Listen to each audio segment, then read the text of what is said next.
Olá, nação, eu acredito na minha geração. Estamos começando agora mais um episódio do Eu Acredito Podcast. E nós estamos nos quantos episódios, Léo? 79. Como é que se pronuncia 79 episódio? 79º. 79º episódio. É isso aí, são 79 episódio do Eu Acredito Podcast. Hoje nós temos aqui um bate-papo muito legal, extraordinário. Como diz o nosso convidado, é um podcast brutal. Na mesa está aqui comigo pela primeira vez, Pastor Jack. Seja bem-vindo ao Eu Acredito Podcast. Muito obrigado, fico muito feliz estar aqui contigo aqui, Fabão. Uma honra. Contigo aí. Como é que é o nome do... Uchoa. Uchoa, nome de apresentador da Globo. Sabe de onde se originaliza esse nome, Uchoa? Não ouça, pastor. Não, é o inimigo, já começou cedo hoje. Depois eu te conto. É uma alegria estar aqui com vocês e estar com um monstro sagrado aqui, o pastor César Moisés. E eu disse que só vinha aqui se ele estivesse aqui, né? A gente arrastou o homem pra cá. Conseguimos. Pagamos comida, fizemos tudo pra estar aqui, né? Pastor César Moisés, mais uma vez, seja bem-vindo ao Eu Acredito Podcast. Obrigado, Fábio. Obrigado a todos os nossos internautas, o pessoal que nos acompanha vocês, o trabalho de vocês. Está aqui com o pastor Jack hoje também. Uma alegria poder conhecê-lo, né? A gente conhece as pessoas na rede social e a rede social ela tende a ser fria. Ela tende a ser bastante... não tem uma espontaneidade, né? E quando a gente conhece as pessoas pessoalmente, a gente verifica que ali tem uma história, tem uma origem, tem uma pessoa humana, uma pessoa fantástica, que é bastante importante a gente conhecer as pessoas pessoalmente. E aí a gente, de fato, consegue perceber o ser humano que está diante de nós, e eu estou muito feliz de conhecê-lo. Também, estou muito feliz porque a rede social é um recorte só, né? Só um pedaço.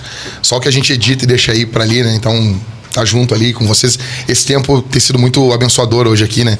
Eu caminhei uns 15 quilômetros aí com o Fábio. O Fábio botou a caminhar lá no...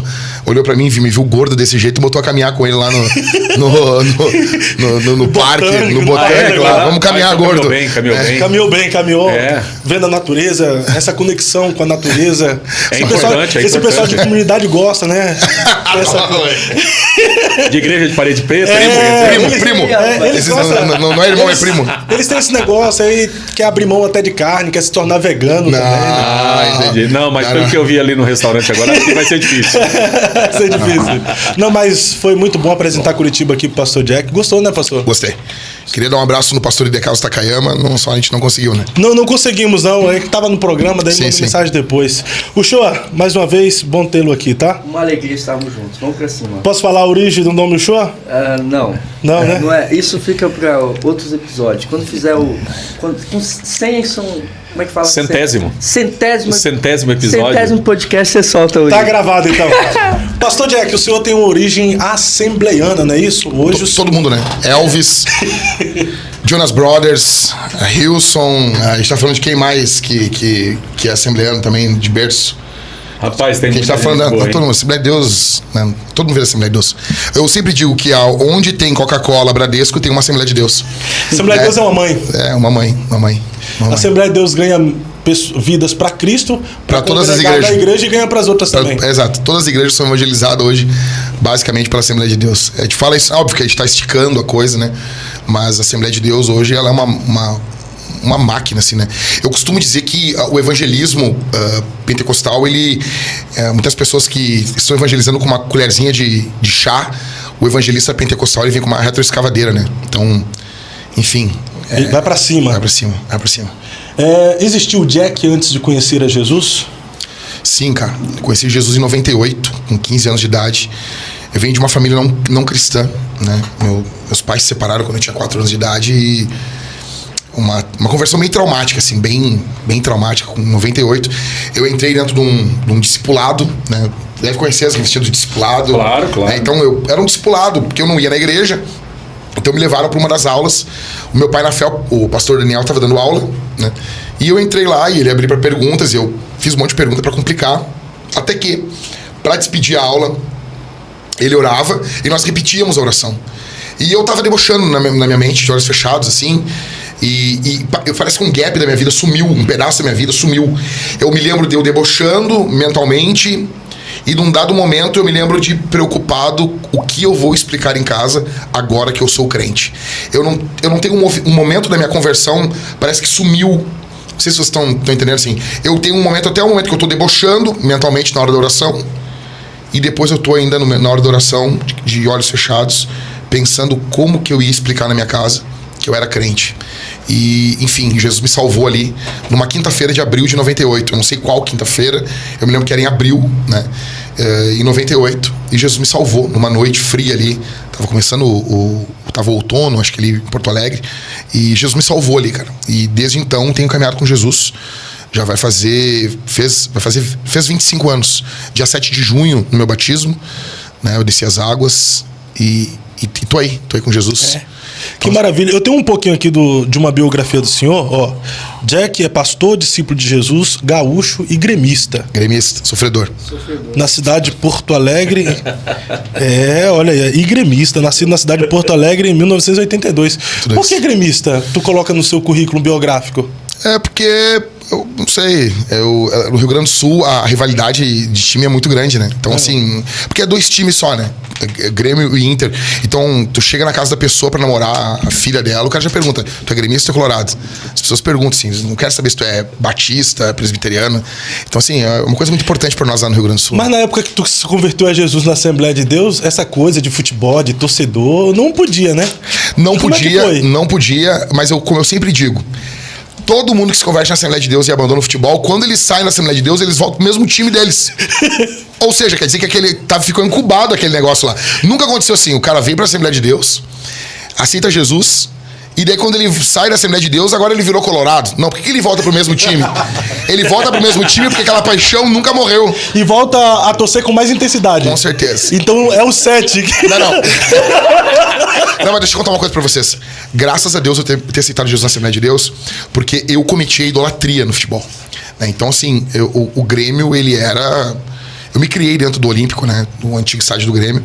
Então, meus pais separados, então o Grêmio era... Eu era idólatra do Grêmio. Então, ter chegado na igreja, ter que abrir mão das camisas de futebol... Eu tinha um cabelo comprido, ter que cortar o cabelo. Toda essa transformação externa que uma igreja pentecostal faz, né? De botar um terno, de fazer tudo isso foi muito importante na minha vida, assim. Né? Então, mas nunca deixei de ser gremista. Só deu um tempo. Não, só deu uma diminuída, assim, né? O Grêmio só é o Grêmio. O Grêmio não é mais do que Jesus. Forte isso aí, hein? Maravilha. Conheceu Jesus em 1998, com 15 anos de idade. Segue Jesus há 25 anos, tempo esse que tem também pregado o Evangelho. Também é casado com a paixão de sua vida, irmã pastora Thalita Martins, há 18 anos. Ela vai ficar feliz com isso aí. Pastora? Ela vai ficar louca contigo. É assembleana. A assembleana também não gosta de ser chamada pastora. Não tem esse negócio aí. Chamar ela de pastora, ela te dá e com um rolo de massa, a gente chama ela de pastora. Fica louca. Mas qual é a sua visão sobre pastora, pastor? Pastora? Eu sou contra. É contra? Não tem? Não, bem contra. Não, mas e as pastoras hoje que exercem o ministério com excelência, trabalhando... Tudo rebelde. Tudo rebelde. É só uma provocadinha, mas a gente entra já. Tudo rebelde. Em 2008, plantou uma igreja batista na cidade de Porto Alegre e já pastoreou jovens e adolescentes em outras igrejas. No ano de 2013, plantou a Vintage 180. Isso. Eu não entendo Vintage 180. Então, cara, coisa de jovem, né? Eu tinha 30 anos de idade, plantei uma igreja, quis botar um número no nome da igreja, coisa mais... Eu não faria isso hoje, né? Vintage 180 é o grau da conversão. Vintage é antigo, né? Vem de uma palavrinha inglesa que vem de vinho antigo. Então dá essa ideia de caminho antigo, de conversão no modelo antigo. Então era essa pegada aí, né? E eu achava muito, muito legal botar um número no nome da igreja, só que a gente já não usa mais 180. A gente só usa vintage, né? Então... Porque... Quando eu li, eu fiquei curioso. Por que Vintage 180? Conversão no modelo antigo seria essa ideia, né? Tá. Mas a gente não usa mais o 180 mais. Que legal, mas a ideia, a proposta é muito interessante. É legal. Conversão no modelo É bem antigo. dinâmico, né? Mas depois que tu tem 40 anos não é mais tão legal. É legal com 30 anos, 20 e poucos, assim. Agora a gente já tá com dor nas costas, já não é tão legal mais. E desde então tem servido como pastor e plantador. Trabalha com homens e esses são os 2 temas mais caros de sua vida. Esse negócio de trabalhar com homens, eu achei também uma conotação meio que estranha, mas o senhor tem diversas conferências ativando a masculinidade dos homens? Não. Nada de ativar nada, não ativo nada. Mas qual é a proposta? Cara, basicamente assim, nós precisamos de homens, né? Na verdade, sim, eu falo coisas óbvias. Coisas que se eu falasse há 30 anos atrás, talvez eu ia apanhar, né? Então, Coisas óbvias, larga o seu pênis, fecha a calça fecha o cinto da sua calça, trabalha, faz sexo com a tua mulher, transa, faz filho, coisas básicas assim, né? Coisas que eu tive pregando no Rio de Janeiro e aconteceu um caso muito louco. Eu tô pregando, falei só coisas básicas. Um senhor de mais ou menos uns 60 anos se ajoelhou nos meus pés ali, né? E até eu me lembrei do apóstolo Pedro, assim, eu disse, cara, ele fica de pé aí. E ele, cara, isso mudou minha vida, isso impactou minha vida. Depois, saindo de lá, eu disse, cara, o que eu falei de diferente? Eu falei de coisas simples. Que ele tinha que largar a pornografia, que ele tinha que orar, jejuar, ler a Bíblia, ler a Escritura. Coisas simples, coisas básicas. E eu noto que essas coisas básicas, assim, algum ramo das denominações cristãs do Brasil, eles acham uma coisa muito impactante, assim, muito grandioso, assim. Só que a questão de masculinidade... Talvez não seja pelas expressões usadas, por exemplo, como é que você usou? Fecha o zíper da sua calça? Não sei, acho que não, cara. Acho que não é por isso, não. Acho que aqui não é falado. Por exemplo, falando abertamente contra a pornografia dentro da igreja, né? Então, fizeram uma matéria no Desiring God, que é o site do John Piper, e a pergunta era, dos que estão aqui no site... Quem consumiu pornografia na última semana? 52%. Dos que acessam Desiring God do John Piper, 52% tinham acessado pornografia na última semana. Então, assim, vocês têm noção disso. Pô, quem leu o John Piper, a gente pensa, o cara tem mais ou menos uma noção do que é teologia, do que é vida cristã. Do que é pureza, a santidade. E 52% acessaram pornografia na última semana. Se fosse no último mês, óbvio que o número seria bem maior. E dos que não acessam aquele site, o número seria bem maior. Então hoje, uma esmagadora maioria dos homens cristãos hoje consomem pornografia. E eu digo que a pornografia, ela é a destruição da missão. Ela destrói o homem, ela bestializa o homem ele perde os afetos mais simples, não apenas afetos sexuais, mas ele perde afetos de amizade, sei, as coisas básicas da vida, ele perde. Porque ele está ativando a dopamina dele de forma assim, desregulada. Deus não fez o homem para isso. Deus não fez o homem para provar o sexo assim como contemplando um casal fazendo sexo. O homem foi feito para ter relação sexual com a sua mulher, né? Então eu falo, óbvio que eu falo de forma um pouco mais sem polimento, mas não é. Eu creio que essas coisas não são abordadas hoje, né, nos dias de hoje, né, enfim, mas deveriam, né? Então, é bem pouco abordado. Então a sua ideia mais em trabalhar com homens... É por causa da igreja. É por causa Não, a ideia é o quê? É que de fato os homens sejam homens e não moleques. Mas eu não falo da masculinidade por causa da masculinidade. Ela não tem fim em si mesmo. Eu vou falar bem rapidinho, porque a gente tem um tema para entrar aqui, mas eu vou falar um tema bem rápido. Por que eu falo? Assim, a coisa mais cara na Bíblia é a glória de Deus. O tema central da Escritura é a glória de Deus, né? Filipenses 2, todo aquele drama ali da crucificação, para que todo joelho se dobre e toda língua confesse que Jesus Cristo é o Senhor, para a glória de Deus Pai. Então eu creio que a glória de Deus é o fim último.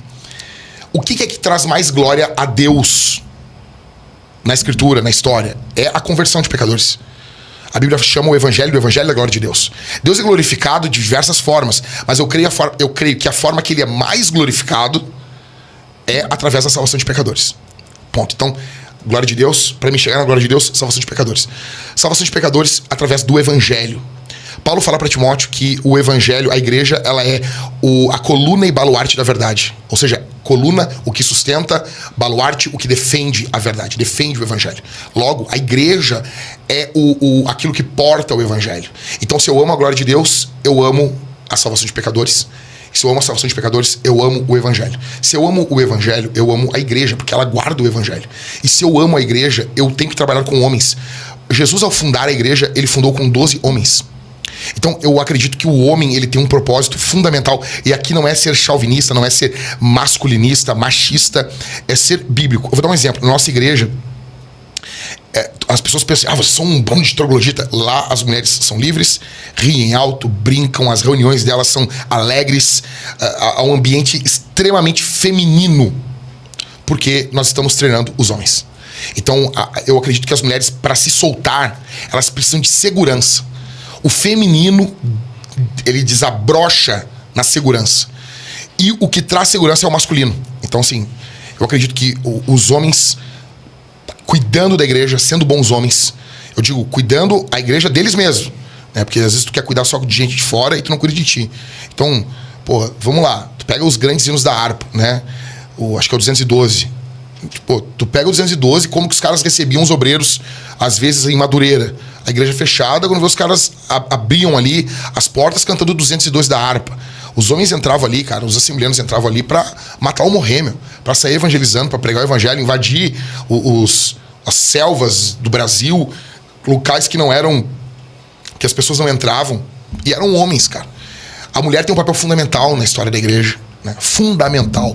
Só que eu acredito que eles não são papéis iguais, né? Então, são complementares. Então, eu trabalho com os homens por causa disso. Por causa da igreja, não por causa dos homens. Eu trabalho por causa da igreja. Então, eu sempre digo isso. Porque tem muita gente falando pra homem, acaba virando uma moda, acaba virando, não sei o quê, acaba virando só meme, só frase. Mas eu trabalho por causa da igreja. Porque antes de trabalhar com homens, eu sou pastor. Então eu tô cuidando da mulher, tô cuidando das crianças. E esses caras vão cuidando das suas casas. Então, basicamente é isso. Então, no geral, tu cuida de famílias. Sim, sim. É, interessante. Então, o senhor se converteu numa igreja evangélica, Assembleia de Deus, Assembleia de Deus. Conservadora, Muito. tradicional, Muito. certo? E depois o senhor foi pastorear uma comunidade. Hoje o senhor pastoreia uma comunidade, né? A Vintage 180. Sim. Tem uma parede preta? Não todas. Não todas, mas tem. Tem. Tem mais liberdade de uso e costume? Sim. O senhor já tinha tatuagem na Assembleia de Deus? Não tinha. O senhor fez depois da Vintage? Eu fiz depois que eu li Apocalipse. Jesus tatuado, com a coxa tatuada lá. Não, mas ali foi no manto. Não, no manto e na coxa. Tá lá. Mas, como é que é essa visão de sair de uma igreja tradicional, conservadora, e ir para uma comunidade ao mesmo... Porque nessa visão tradicional, conservadora, o senhor tinha uma opinião sobre a tatuagem. Aí o senhor veio agora para uma comunidade com uma visão mais liberal, o senhor fez tatuagem. Como é que é essa transição? Então, eu acho que essas tatuagens aqui, elas são fruto dos 40 anos, né? O homem, ele entra em crise quando ele faz 40 anos de idade, né? Então, talvez eu acho que é isso. O senhor tá com essa crise, pastor César? Eu já passei dos 40 para 30. Eu tive crise dos 30. Dos 40 não tive. Eu falo pra minha esposa, né? Disse, ó, eu falei pra ela assim, pô, amor, vamos provar um vinho diferente, vamos provar um negócio aqui. Ela olha pra mim, a minha mulher da antiga, né? Ela é criada no interior do estado do Rio Grande do Sul, ela diz assim, 40 anos querendo provar coisa diferente, tu te liga, hein, Jax? Ela é de São Luís Gonzaga, né? Ela já fala assim, tá estranho isso aí, hein? 40 anos querendo provar coisa diferente. Enfim, então eu fiz algumas tatuagens que eu gosto, né? Então, mas eu não, na Assembleia de Deus, eu não me lembro o que eu pensava sobre isso, assim. Mas a minha conversão foi numa igreja bem conservadora, né? De costumes bem conservadores. Mas era sede. Nas congregações eram mais conservadoras ainda. Então, assim, né? Tipo, então a gente era conservador, mas eu não imaginava que era pra dentro, assim, das congregações, era muito mais conservador. Sempre as congregações são mais conservadoras. Sim. São mais conservadoras. Sim. Mas eu já achava bastante, né? Mas eu me lembro que os caras disseram em 98 pra mim, não pode usar perfume. Não foi o pastor, óbvio, o pastor nunca diria isso. Mas um jovem lá disse, não pode usar perfume. Eu fiquei sem usar perfume. Eu sempre gostei de usar perfume. Por quê? Porque quando tu aceita Jesus, cara, tipo, os caras disseram assim, cortar o cabelo, eu corto o cabelo. Tem que pegar e... não usa perfume, não vou usar perfume. Perfume não... Não, depois o pastor disse, isso é bobagem, né? Isso não... Mas eu digo assim, eu estava disposto a abrir mão do que fosse. Então, não importa. E pra mim não custou, sabe? Depois tu vai amadurecendo, óbvio. Mas assim, isso não foi problema. Não foi problema. Tu queria Jesus independente de qualquer coisa. Exatamente. E tu se converteu numa igreja de fogo. Então, cara, eu me converti numa igreja de muita maturidade. Hoje eu vejo muita maturidade nos dons. Porque, tipo, vou dar um exemplo. Não estou falando contra totalmente, assim, mas a igreja sede onde eu congregava proibia de ir nos gilhões. Não podia ir nos gilhões. Se fosse, era disciplinado. Não é, esse tipo de coisa. Assim, o fogo, quando caía lá, o fogo caía. Não tinha ninguém manivelando. Receba, agora, levanta, adora. Não tinha isso. Era natural. Então, assim, às vezes caía o fogo, às vezes não caía. Então, assim, eu me lembro, meu pai na fé dizia muito isso, assim. Meu pai na fé, ele dizia assim, o pastor Daniel dizia assim, cara, se Deus não te usar, não te usou. E acabou. Vai pra casa tranquilo. Então, assim... Eu me lembro o pessoal cantando pelo sangue. E daí, como veio, as pessoas começavam a chorar, as línguas estranhas começavam a surgir na igreja, assim. No convite, algumas pessoas vinham e recebiam aquela unção de Deus, mas existia culto que não acontecia. Os principais cultos mais cheios, assim, da presença de Deus eram os cultos de ceia. Então, a igreja que eu congreguei, que eu me converti, ela era muito madura nisso. Eles eram bem contra, assim, os excessos, né? E eram bem maduros. Na época eu não entendia. Por um dado período da minha vida cristã, eu considerei eles um pouco frios. Porque daí tu vê os DVDs, tu vê que as coisas não são assim no DVD, mas assim, eles eram bem maduros, assim, mas criam uns dons, óbvio, né? E eu vejo que a igreja era tão madura que desenvolveu no Senhor essa maturidade. Porque geralmente as pessoas que saem da Assembleia de Deus, pastor César, para abrir comunidade, depois eles ficam detonando a Assembleia de Deus. Eu acho que eu passei por esse período. Eu acho que uma das ferramentas que eles mais usam, talvez, para conquistar pessoas para a igreja dele, é falar mal da igreja que ele veio. Da igreja anterior, né? Hoje eu não vejo... Mas eu passei por um período... Tu passa por um período de amargura. Eu passei por um período assim. E eu me arrependo. Eu me arrependo, porque teve coisas ruins que eu vivi dentro da Assembleia de Deus? Teve. Eu conheci falsos obreiros dentro da Assembleia de Deus, sim. Se dá um podcast só. Mas as melhores coisas da minha vida eu vivi dentro da Assembleia de Deus. Então, eu passei a me focar, a minha memória afetiva, nessas coisas boas, né? Então, hoje eu falo com muito carinho da igreja. Muito, muito carinho. Então, nós fomos ali, hoje, aqui na sede, aqui em Curitiba, nós oramos ali, tipo, eu me emociono, assim, entro numa Assembleia de Deus, me emociono, porque lembra a minha conversão, lembra 98, lembra os primeiros passos na fé, entendeu? Enfim. De tantas críticas que eu vejo que a galera que sai da Assembleia de Deus faz, uma que eu acho inadmissível era o cara ser continuista, agora veio para a comunidade e se tornou sensacionista e começa a bater nas questões dos dons do Espírito. Ou seja, ele passa a desacreditar daquilo que um dia ele acreditou e vivenciou. E nós temos aqui até um especialista nesse assunto para a gente conversar sobre isso agora, né? E se o senhor for um sensacionista, se prepare. Tem umas provocadinhas aqui. Nesse caso aí, eu acho que o maior risco é o perigo da blasfêmia contra o Espírito Santo. Perfeito. A perda da salvação, ela é um risco muito grande para essas pessoas. Realmente, aí nesse caso, tirando fora qualquer outra questão de que eu defendo, e obviamente eu defendo a fé de expressão carismática, de expressão pentecostal, neste caso específico, há uma preocupação mesmo com a perda da salvação. Porque tem aqueles que saíram da Assembleia de Deus, foram continuistas e agora vivem criticando os dons do Espírito, né? Vivem de detratar, né? E se há, obviamente, banalização, e evidentemente que há, e isso não é novo, isso desde os tempos da Bíblia, porque Moisés avisa e dá critérios para se provar profecias e profetas. Deuteronômio 13. Exatamente. Então, existem critérios bem claros acerca disso. O Novo Testamento, de novo, faz isso, só que ninguém diz, passem a não acreditar mais em profecia. Não. Porque tem o falso profeta, ou porque tem a falsa profecia, ou porque tem elementos falsos nas profecias. Não. Não há nenhuma objeção à profecia, ao dom, a essa forma de Deus falar e a essa forma de Deus usar pessoas.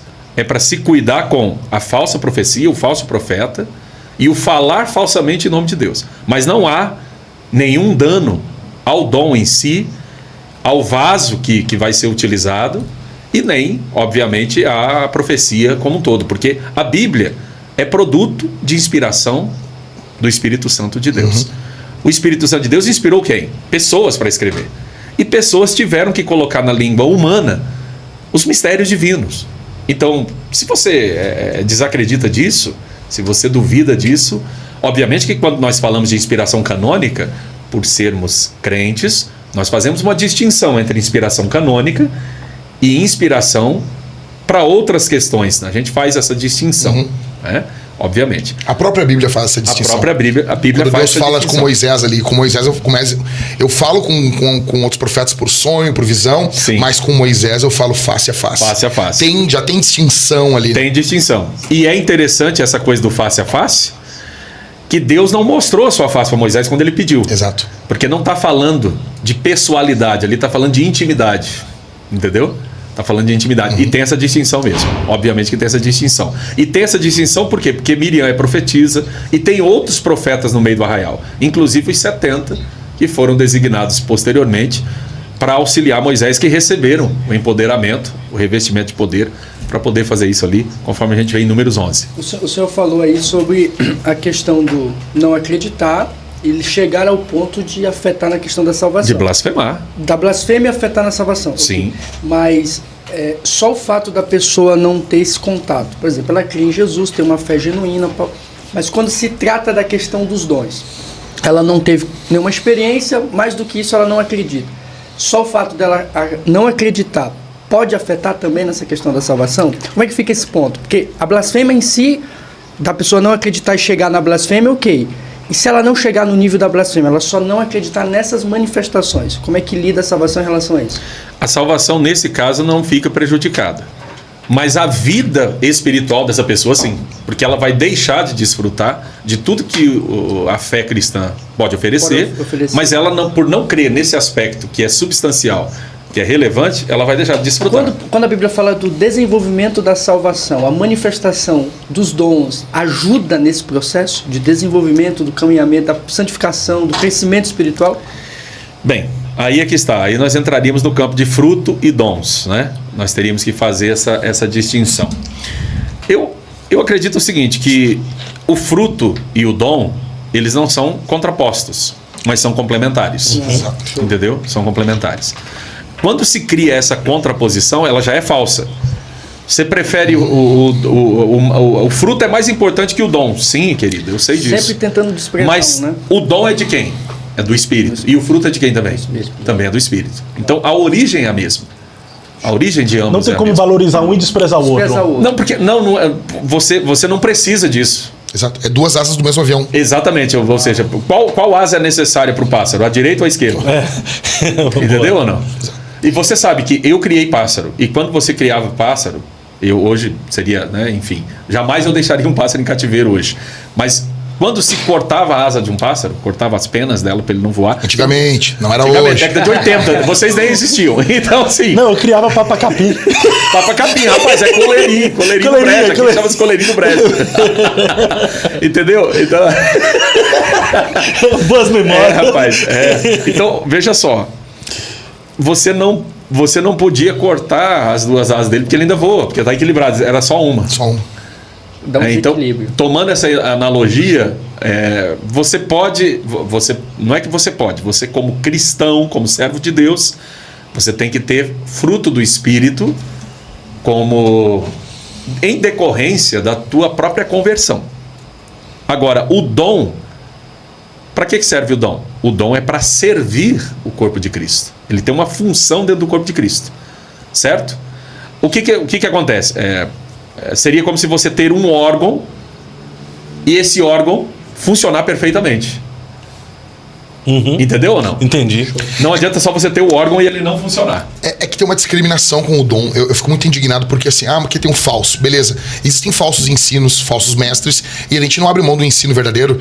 Tu não vê os sensacionistas. Agora foi desmantelado uma fábrica que pegava carros nacionais e montava em cima uma carcaça de carro importado. Tu não pega assim, agora eu não acredito mais em Lamborghini porque tem Lamborghini falsa. Eu não acredito mais em dinheiro verdadeiro porque tem dinheiro falso. Por que só a profecia? Por que só os dons do Espírito se faz isso? Por exemplo, eu não vejo nunca um sensacionista desprezar o dom de contribuição. Sim. Esse eles querem. Esse dom não cessou. Esse dom não cessou. Esse não, né? Esse não cessou, entendeu? Mas e se ele deu de forma falsa? Não importa. Ninguém questiona a origem nem a motivação. Se esse dom foi feito direitinho, bonitinho, ajeitadinho. Não. Ninguém questiona.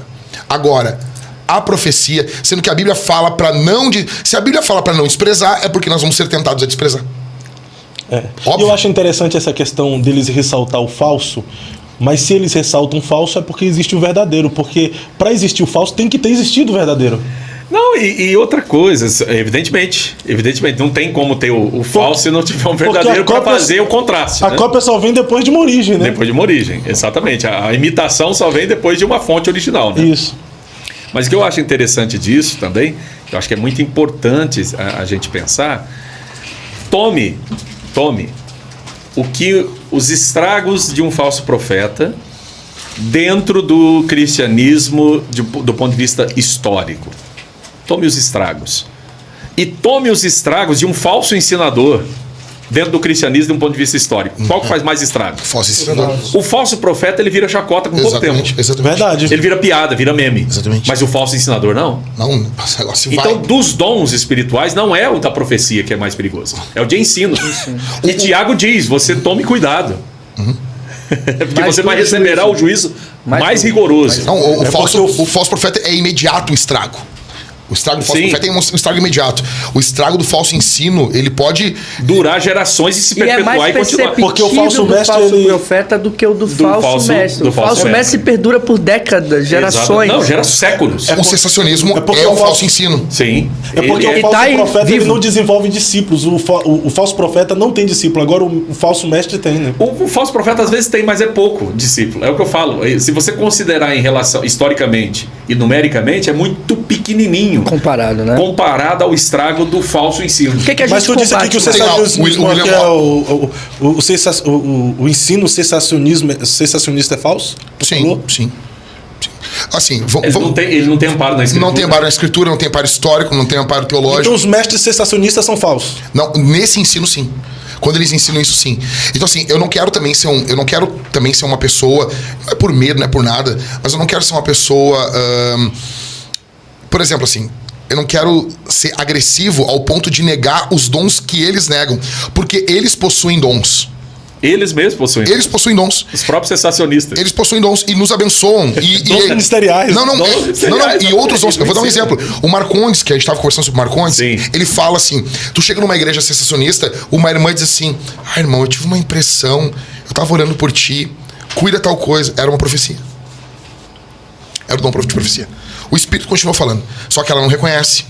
Eles não reconhecem. Entendeu? Então, a humildade também, falar, mas às vezes é um dom profético que está se manifestando em uma comunidade sensacionista, que tem a tendência a diminuir, não...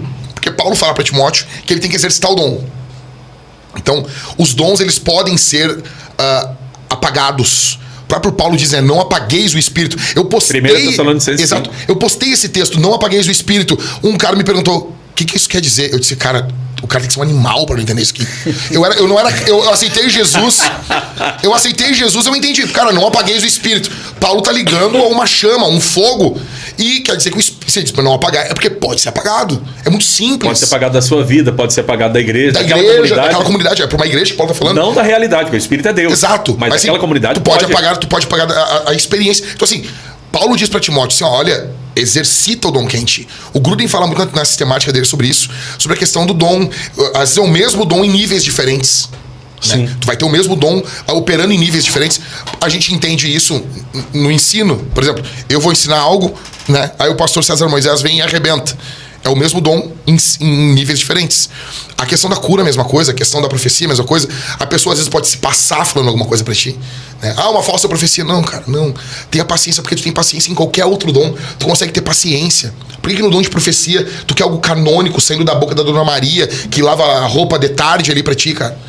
Não, cara, é o mesmo Espírito falando, mas assim, retém o que é bom, Paulo fala, né? É porque a profecia pode ser de Deus, mas o ser humano, dada a emoção, pode ter acrescentado alguma Exato, coisa. cara. Por isso que o apóstolo Paulo diz, né, que tem que se profetizar e os demais Julguem. vão julgar. Só que quem vai julgar não é sensacionista.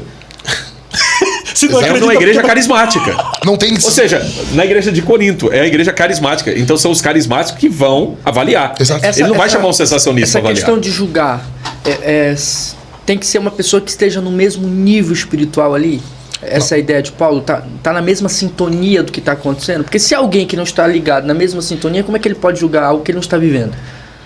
Então, Sentindo. Paulo tá falando para a própria igreja. É pro culto ali, né? Sim, ele está falando para a igreja de Corinto, para a comunidade de Corinto. Ele está chamando a atenção. Vocês, quando levam alguém ao tribunal, vocês estão mostrando que vocês não têm maturidade para avaliar entre vocês as coisas. Então, vocês têm que ter pessoas capazes de avaliar, julgar entre vocês as coisas. Então, ele está desenvolvendo a maturidade espiritual deles. Paulo não está proibindo de falar em língua, pelo contrário. A última coisa que ele fala na Bíblia, não proíba de falar. Não proibais de falar. Quer dizer que em Corinto alguém proibia? Sim, entendeu? Não, por causa dos excessos de alguns, então vamos se proibir. Não é. Esses dias eu mudei a analogia, né?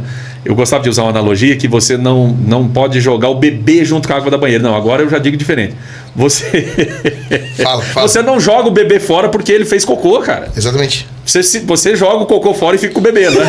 Então, assim, É lógico, né? o pessoal, ele fez nhaca, mas aí você não vai jogar ele fora por causa disso. Você vai trabalhar com ele, você vai ensinar ele. É que o olhar apostólico, ele é um olhar discernidor. Paulo olha pra igreja, ele tira, isso é ruim, isso é bom, isso é ruim, isso é bom. Vamos ser sinceros, assim, é muito mais fácil ser sensacionista. Chegar em Corinto e explodir tudo e começar do zero. Sim. É muito fácil. Mas o que ele fez não foi isso. Exato. Paulo olhou uma igreja que tinha partidarismo, gente bêbada na ceia, um cara transando com a mulher do pai dele, e ele começa a carta dizendo aos santos. Sim. Não, ele chama de santos.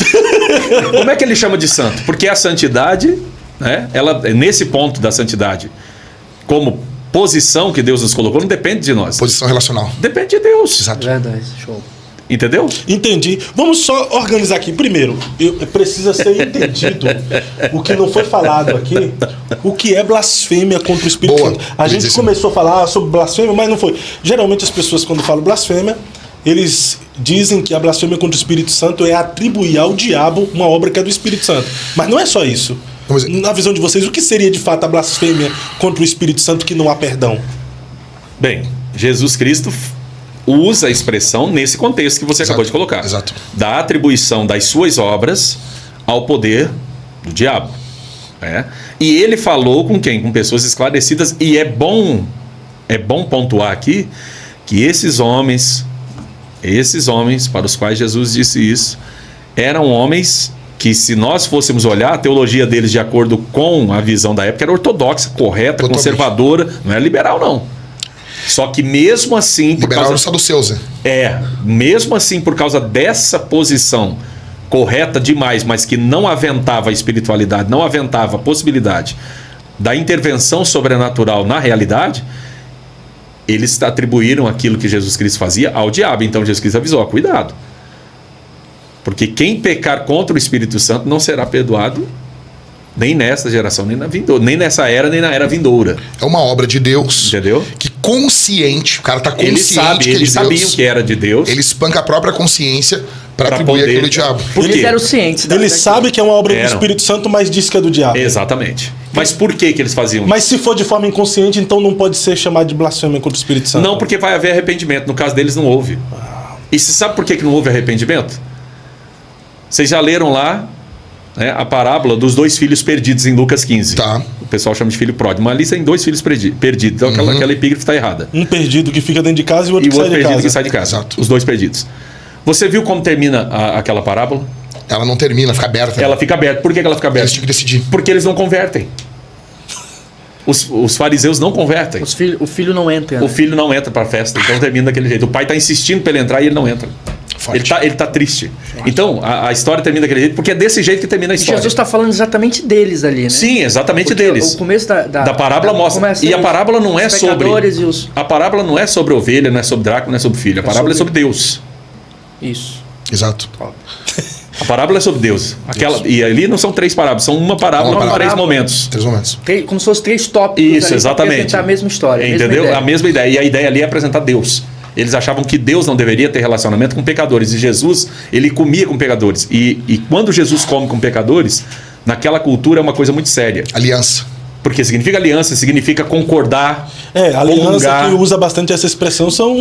Os reformados. Né? Não tem problema. É bíblico. Existe aliança bíblica. Você sabe, você conhece, né? São 8 alianças e 7 dispensações. Né? Então, assim. Agora ele foi longe. Não, Ele arrebentou Plano as divino portas. através do século. Quinto Lawrence revelação. Olson. Lawrence Olson. Grande clássico da CPAD. Eu tenho O mapa do com o plano mapa, divino. eu tinha um mapa ali. Sim. Um mapa que não é dele e que nem é do Day, que é do Schofield, né? O mapa é do Schofield? Eu tenho o mapa. Originalmente. Você abrir aquela Bíblia... Exatamente. É, Não, e daí no livro, assim, olhe no mapa tal parte. Sim, né? você vai olhando, vai Muito consultando o legal. mapa. Né, e Tem vai gente que olhando. colocava no quadro. Eu Colocava colocou no quadro, no sim. quadro. Sim. Não, porque tem, né? A CPAD vendia, então o pessoal colocava no quadro, né? Emoldurava. Eu sei, Era eu fiz chique. esse plano completo, mano. Você entrava no gabinete pastoral, né? Dos pastores. Tinha uns antigos, mapas estampados. Tinha um Era mapa, de lei, e de não era lei. colorido, era preto e branco, tá? Era o colorido. Depois O meu é colorido. A minha Vocês são época já- novinhos a minha já. época já era colorido. Entendeu? já. Mas Meu também. Preto e branco. eu tenho preto e branco. Eu tenho ainda. Meu. Sabia. Eu ainda tenho. Vou mostrar, Não, eu vou tenho mostrar todo qualquer dia no meu colorido. história e vou dar pra você. Eu tenho a edição antiga. Né? Eu tenho a primeira edição desse livro ganhada de um irmão que já é de saudosa memória. E eu tenho a primeira edição desse livro. Então, é preciso se pensar nesses aspectos, porque quando ele comia com os pecadores daquela cultura, ele estava comungando com os pecadores. Então, naquela cultura, havia a possibilidade de um senhor, de uma pessoa rica, dar comida para as pessoas, sim, mas ele não ia lá comer com elas. Mas Jesus não, Jesus recebia pecadores e comia com eles. Então eles acusavam, dizendo: esse camarada não pode ter nada de Deus.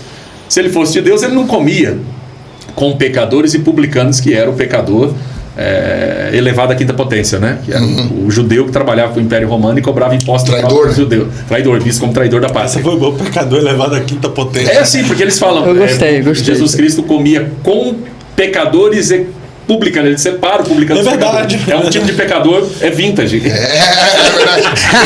É um pecador verdade, gourmetizado, entendeu? É que nem aquela piada. Ó, eu não concordo com isso, tá? A piada do Léo Lins, quando ele diz assim, ó: esse livro é pra pessoas e pra índios. Aí, então, é uma piada ofensiva. Mas a ideia que ele tá querendo dizer que os índios não são pessoas. É a mesma coisa. Meu Deus do céu. Não. É a mesma coisa. É a mesma coisa. Tá dizendo que o publicano é muito. Sim, vai além. é um pior Pecador, é a mesma sim, forma. publicano, que é um tipo de pecador pior para Eu ele. não tinha parado pra pensar nisso. Foi o Léo Lins que disse, tá, gente? Eu não tô falando. Eu Mas vocês não concordam com isso. Ele só deu um exemplo do que poderia Sim, significar sim, pecadores. paralelo. Porque às vezes a galera pega Seria só a esse mesma corte. ideia, Por né? favor, Alexandre de Moraes não acaba com esse podcast aqui. Não, é porque às vezes os caras só pegam esse Vai corte. mandar uma porta lá. E aí não pega o contexto completo e Completo. vai... Então veja só. Então quando Jesus conta essa parábola, ele conta essa parábola, né, para mostrar como Deus é e Deus não era como a teologia ensinada pelos fariseus dizia que Deus era. Ou seja, porque pela teologia deles, Deus só se misturava com gente boa, com gente pura, com gente que não tinha defeito. O que não, obviamente, não existe. E Jesus Cristo estava misturado com gente impura, gente defeituosa, porque ele queria resgatar essas pessoas, ajudar essas pessoas. Então ele tinha que estar com elas. Sim. Então ele comungava com elas, ele recebia elas. E aí ele conta essas histórias justamente para mostrar como Deus é. Então a ideia é mesmo revelar a soberania de Deus. Só que o Não, é seguinte, revelar o amor de Deus. amor de Deus. Só que é o seguinte: uma vez exposto a verdade da Escritura, do que o Espírito faz, e a pessoa conscientemente e constantemente ficar negando a operosidade do Espírito, eu não estou dizendo que eu estou botando ela no inferno, mas ela deveria cuidar disso aí. Então assim, ele não sabia. Hoje, 2023, uma pessoa estudada, teóloga, continuar espancando a consciência, falando contra a continuidade dos dons, porque é necessário um espancamento de consciência.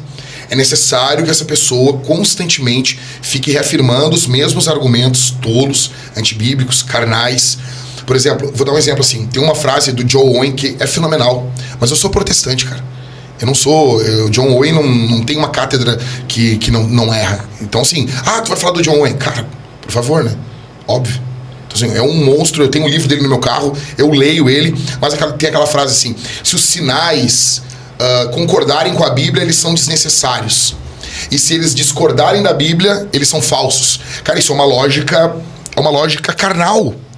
Porque tu pega os dons do Espírito e tu submete a testes que a Escritura não submete. Vou dar um exemplo. Vou dar um exemplo de um caso aqui. Temos que... o Espírito fala apenas pela Bíblia. Vou explicar um caso aqui. Irmã clássica da Assembleia de Deus, irmã Eunice. Ela vinha andando de ônibus, quando de repente o Espírito Santo falou com ela assim: pastor, desce aqui no Iguatemi, é um shopping lá de Porto Alegre. E ela pulou do ônibus. E quando ela pulou do ônibus, disse que Deus não falou mais nada com ela. E ela ficou ali no calor, olhando o shopping. Ela disse: eu sou uma tola mesmo. Ali, achando que é Deus mandando eu descer do ônibus. Desci do ônibus, pra quê? Daí ela olhou o shopping, como toda boa mulher, ela estava com vontade de fazer xixi. Como toda boa mulher, tem que ir no banheiro o tempo todo. Ela entrou dentro do banheiro, entrou o shopping, entrou dentro do banheiro. Quando ela entrou dentro do banheiro, ela ouviu um choro de dentro de uma daquelas repartições, tipo aquela baia, ali onde fica repartido os vasos, né, sanitários. E ela ouviu uma menina chorando. E ela bateu e ela abriu a porta. A menina estava com uma seringa para se matar, com veneno na seringa. Deus só falou uma coisa com ela. Aí eu te pergunto, em qual texto da Bíblia está escrito, desça do ônibus? Qual texto? Primeira heresia, segunda. Onde está escrito na Bíblia? Então nota que essa ordem do Espírito está concordando com uma doutrina? Não. Discordando? Não. É uma outra categoria. Ela não afronta nenhuma doutrina, óbvio. Ela não tá pecando ao descer do ônibus. Só que, assim, é diferente. Então, assim, quando tu pega essa frase do Owen, ele trabalha num padrão, num limite, como se tu está lançando uma nova doutrina. Não é isso.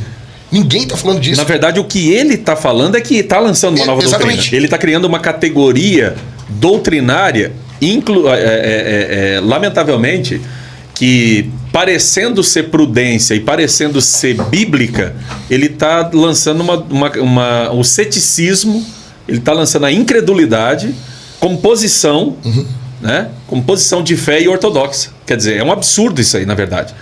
É simplesmente absurdo. Não, e isso é louvado, cara, pelos caras. Então, o que eu fico mais triste é que vem uma juventude toda, você olha na rede social, uma juventude toda subscrevendo isso, batendo palma para isso e achando isso bonito, achando isso engraçado, sem entender as implicações disso, porque quando você está começando a viver, talvez você não experimentou momentos da sua vida que você precisa de uma resposta de Deus no seu coração imediata.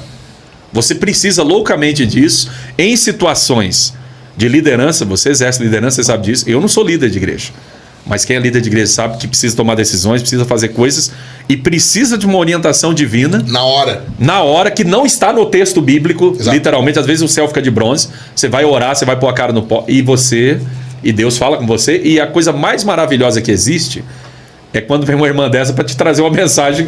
E você sabe que ela veio e deu a resposta que você precisava de uma coisa que você estava buscando diante de Deus.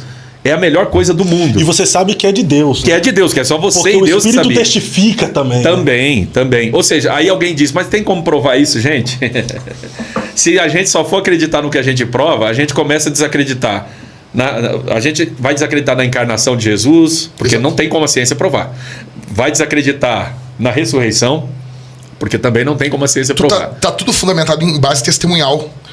Fé, e você tem que ter fé. Eu tô acreditando no que aqueles homens testemunharam. Exatamente. Por quê? Porque é inspirado pelo Espírito Santo. Mas até isso eu também tenho que acreditar. Então vamos pensar a partir Tudo do é fé. Jesus operou muitos milagres. João vai dizer que houve tantos milagres que os livros não caberiam as operações e os sinais que foram feitos através de Cristo. Ou seja, foi muito mais do que os 7 que ele conta. Ele só conta 7. Aí vem João também e escreve dizendo que o próprio Jesus disse que se nós crêssemos nas obras que ele fez e também no nome dele, faríamos obras que ele fez e ainda maiores. Então por que a gente precisa provar biblicamente a respeito de algo, de experiências que o próprio Deus nos dá? Então, é porque esse tipo de pensamento, ele surgiu no início do século XVII. No período nascente da modernidade. A modernidade é do século XVI, obviamente. Mas no século XVII, o racionalismo lógico estava começando a dar as cartas. No século XVIII, a coisa estava muito forte. E os grandes tratados de teologia sistemática de categoria protestante foram produzidos nesse período. E era um período que a razão dava as cartas. O racionalismo lógico dava as cartas. Tudo tinha que ser provado pela razão. Então, o que acontece? A teologia que foi desenvolvida nesse tempo, eu entendo ela. Ela responde ao seu tempo. Responde ao seu tempo. Ela responde às problemáticas, às categorias de pensamento do seu tempo e o aporte filosófico do seu tempo. Só que com o caminhar, com o desempenho da realidade, a realidade continuou. E aí o que a gente assiste na realidade? A gente assiste o colapso da modernidade. O projeto da modernidade vai colapsar com as 2 grandes guerras mundiais no início do século passado. E aí, então, a gente vê a falência desse projeto da modernidade e a ascensão de uma outra forma de pensamento. E dentro dessa outra forma de pensamento, o que se valoriza também? Se valoriza as interioridades. O ser humano não é só... ele não pode ser explicado como uma equação matemática. Tem coisas muito mais poderosas que movem o ser humano, que estão dentro da sua subjetividade, estão dentro da sua interioridade. Então, aí que as ciências, né, que naquele tempo são chamadas de ciências do espírito, e hoje chamadas de ciências humanas, elas vão agora alcançar importância. E dentro dessas ciências humanas se valoriza também um aspecto chamado de espiritualidade, que o mundo apresenta de forma bizarra, apresenta de forma exótica, apresenta de forma caricata, enfim. Mas a fé cristã, ela não é uma fé sensacionista. A fé cristã ela é uma fé sobrenatural. Exato. Ela exige a crença no sobrenatural desde a sua gênese. Porque Jesus Cristo ele é concebido pelo Espírito Santo. Jesus Cristo é direcionado pelo Espírito Santo. O ministério de Jesus é dirigido pelo Espírito Santo. Totalmente. Jesus é levado para o deserto pelo Espírito Santo, é trazido de volta pelo Espírito Santo. É o Espírito Santo que acompanha Jesus durante o ministério dele todo. Então eu fico me perguntando qual é a dificuldade de reconhecer a importância do Espírito Santo. Porque o que acontece? O pessoal, lá na Teologia Sistemática do Stanley Hort, foi organizado pelo Stanley Hort, lançado em 96, ainda não tinha aceitado Jesus ainda. Mas conhece ela. Sim. Então, naquela teologia eles dizem o seguinte, no capítulo sobre cura divina, o autor, ele diz que no catolicismo romano, o pessoal subordina o Espírito Santo à igreja. Entendida a igreja como clero, não é o corpo. Sim. Não é é o povo. Não é o povão, é o clero. E no protestantismo histórico, no caso do pessoal reformado, ele submete o Espírito à Bíblia. E no pentecostalismo, há uma diferença entre esses dois extremos. A gente não submete o Espírito nem à igreja e nem submete o Espírito à Bíblia. A gente reivindica um relacionamento vital com o Espírito que a Bíblia testemunha dele. Então o pentecostal ele reivindica uma outra categoria. Ele não se inscreve nem no catolicismo nem no protestantismo, porque ele está se relacionando com o Espírito Santo em uma outra categoria. É uma outra. O Driscoll diz que a trindade do sensacionista é o Pai, o Filho e a Bíblia. Né? E é verdade. E é verdade. É verdade. Eu vou contar um caso pra vocês aqui, até o pessoal brinca que o primeiro a contar um testemunho é o continuista, né? Mas assim, quer descobrir quem é o continuista? É o primeiro que conta o testemunho. Que conta o testemunho é o continuista. Mas assim, ó, bem rápido pra vocês. Era uma madrugada, era mais ou menos... Não era madrugada ainda, era quase meia-noite. Uma irmã mandou mensagem pra mim, desesperada, dizendo assim, olha, o membro da tua igreja, olha o que ele fez. O marido dela não era membro da nossa igreja. Mas eu pensei assim, o cara deve ter acessado pornografia, alguma coisa assim. Pastor, vem aqui em casa agora, preciso que o senhor venha aqui, eu tô desesperada, apavorada, meu marido tá aqui, não sei o quê. E ele não era membro da nossa igreja, mas beleza, eu vou lá. Fui na casa dela, uma cidade do lado de Porto Alegre, da grande Porto Alegre. Cheguei lá, sinceramente, não orei antes de ir, fui tranquilo, fui no automático. Como o pastor já resolve tanto problema que tem mais ou menos algumas formas já de resolver pronta na cabeça, tá? Então, é errado, eu sei, mas acontece. E eu fui. Cheguei lá, eu imaginava que era um problema, outro, né? Quando eu chego lá, ela pegou e disse assim, pastor, e o cara num canto, desesperado, e ela disse assim, eu peguei no computador dele um vídeo da minha irmã, de 5 anos atrás, ela era uma criança, e ele levantava a saia dela e filmava a vagina dela, filmava a bunda dela, filmava ela assim nua, e era um vídeo longo, e ele usava esse vídeo para se masturbar todo esse ano. E ela, num acesso de raiva, ele tinha saído da igreja pentecostal, já estava há algum tempo indo em igrejas reformadas, comprou as institutas de Calvino, só pra ter nunca leu, só pra botar foto, só pra postar, né? Então, enfim. E ela rasgou tudo isso, ela era uma filha de um pastor pentecostal, muito piedosa ela, e ela estava desesperada. Quando ela falou isso, eu olhei e eu, sinceramente, eu nunca tinha tratado um caso desse nível. E na hora, eu me lembro que eu orei a Deus, assim, eu preciso que o Senhor opere aqui. Eu preciso que o senhor faça alguma coisa, porque é seríssimo isso. E na hora, enquanto ela falava e eu conversava com ela e com ele, eu me lembro que eu comecei a orar. E eu comecei a interceder. Eu disse assim, Senhor, eu preciso. E eu tava assim, Senhor, eu preciso de uma operação tua agora. E eu me lembro que eu comecei a falar, eu comecei a confrontar ele, e ele muito duro pelo pecado. E eu disse assim, eu vou falar algumas coisas que vão ofender vocês. Nesse caso não era só pecado, era crime, né? Pecado e crime. E eu confrontando... Exatamente. E eu confrontando pesado. E um coração duro, tomado, assim. E num dado momento, eu disse, vamos orar. E eu estava com muito medo, assim, cara. Era mais ou menos já umas 2 da manhã. A cidade meio perigosa, o ambiente estava meio ruim, e eu estava com medo. Comecei a ser tomado por um espírito do medo. Não sei, parecia que aquele cara... A impressão que eu tinha que ele ia fazer uma maldade pra mulher dele e pra mim. E eu comecei a orar. Eu disse, vamos orar. Botei de joelho e comecei a orar. E no meio da oração eu tive uma visão que eu fui crescendo. E eu fiquei gigante naquela oração, e eles ficaram que nem 2 ratos lá embaixo, minúsculos. E eu senti uma autoridade do Espírito na hora, e eu apontei o dedo pra ele, e eu disse: Deus manda eu te dizer, se tu não confessar tudo o que tu fez, tu não vai ver o sol novamente. Eu falei isso, e já veio uma incredulidade. Eu disse: eu sou um idiota. Como assim confessar tudo o que tu fez? Que homem é capaz de fazer coisa pior do que isso? Entendeu? Eu disse: eu tô louco. Além do que ele já fez, né? Na hora, ele se jogou no chão, em desespero, tremendo. E ele olhou pra mulher dele e ele disse que ele tinha tido uma relação homossexual com o vizinho dele. Tava nesse nível a coisa. Caramba. E da onde veio essa palavra? Da onde veio essa autoridade? Da onde veio essa palavra que daí, ao arrancar dele, eu disse: tem mais coisa aí. Deus me diz que tem mais coisa aí. E o ambiente, cara, o ambiente ficou pesado. O Wayne Grudem fala na sistemática dele que Deus, ele tá em todos os lugares, ele é onipresente. Mas ele diz que existe uma presença julgadora, uma mantenedora e uma abençoadora. Então assim, cara, desceu um ambiente de juízo, que até pra mim era tenso.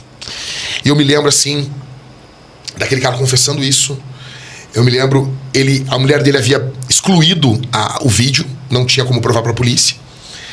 E, enfim, resumindo, cara, da onde veio o que jogou pra fora, o que veio essa confissão, o que veio esse pedido de perdão, o que toda aquela empáfia, aquele orgulho, aquela vaidade desmoronou? Foi uma palavra que, como diz o apóstolo Paulo, né, desvenda os segredos do coração.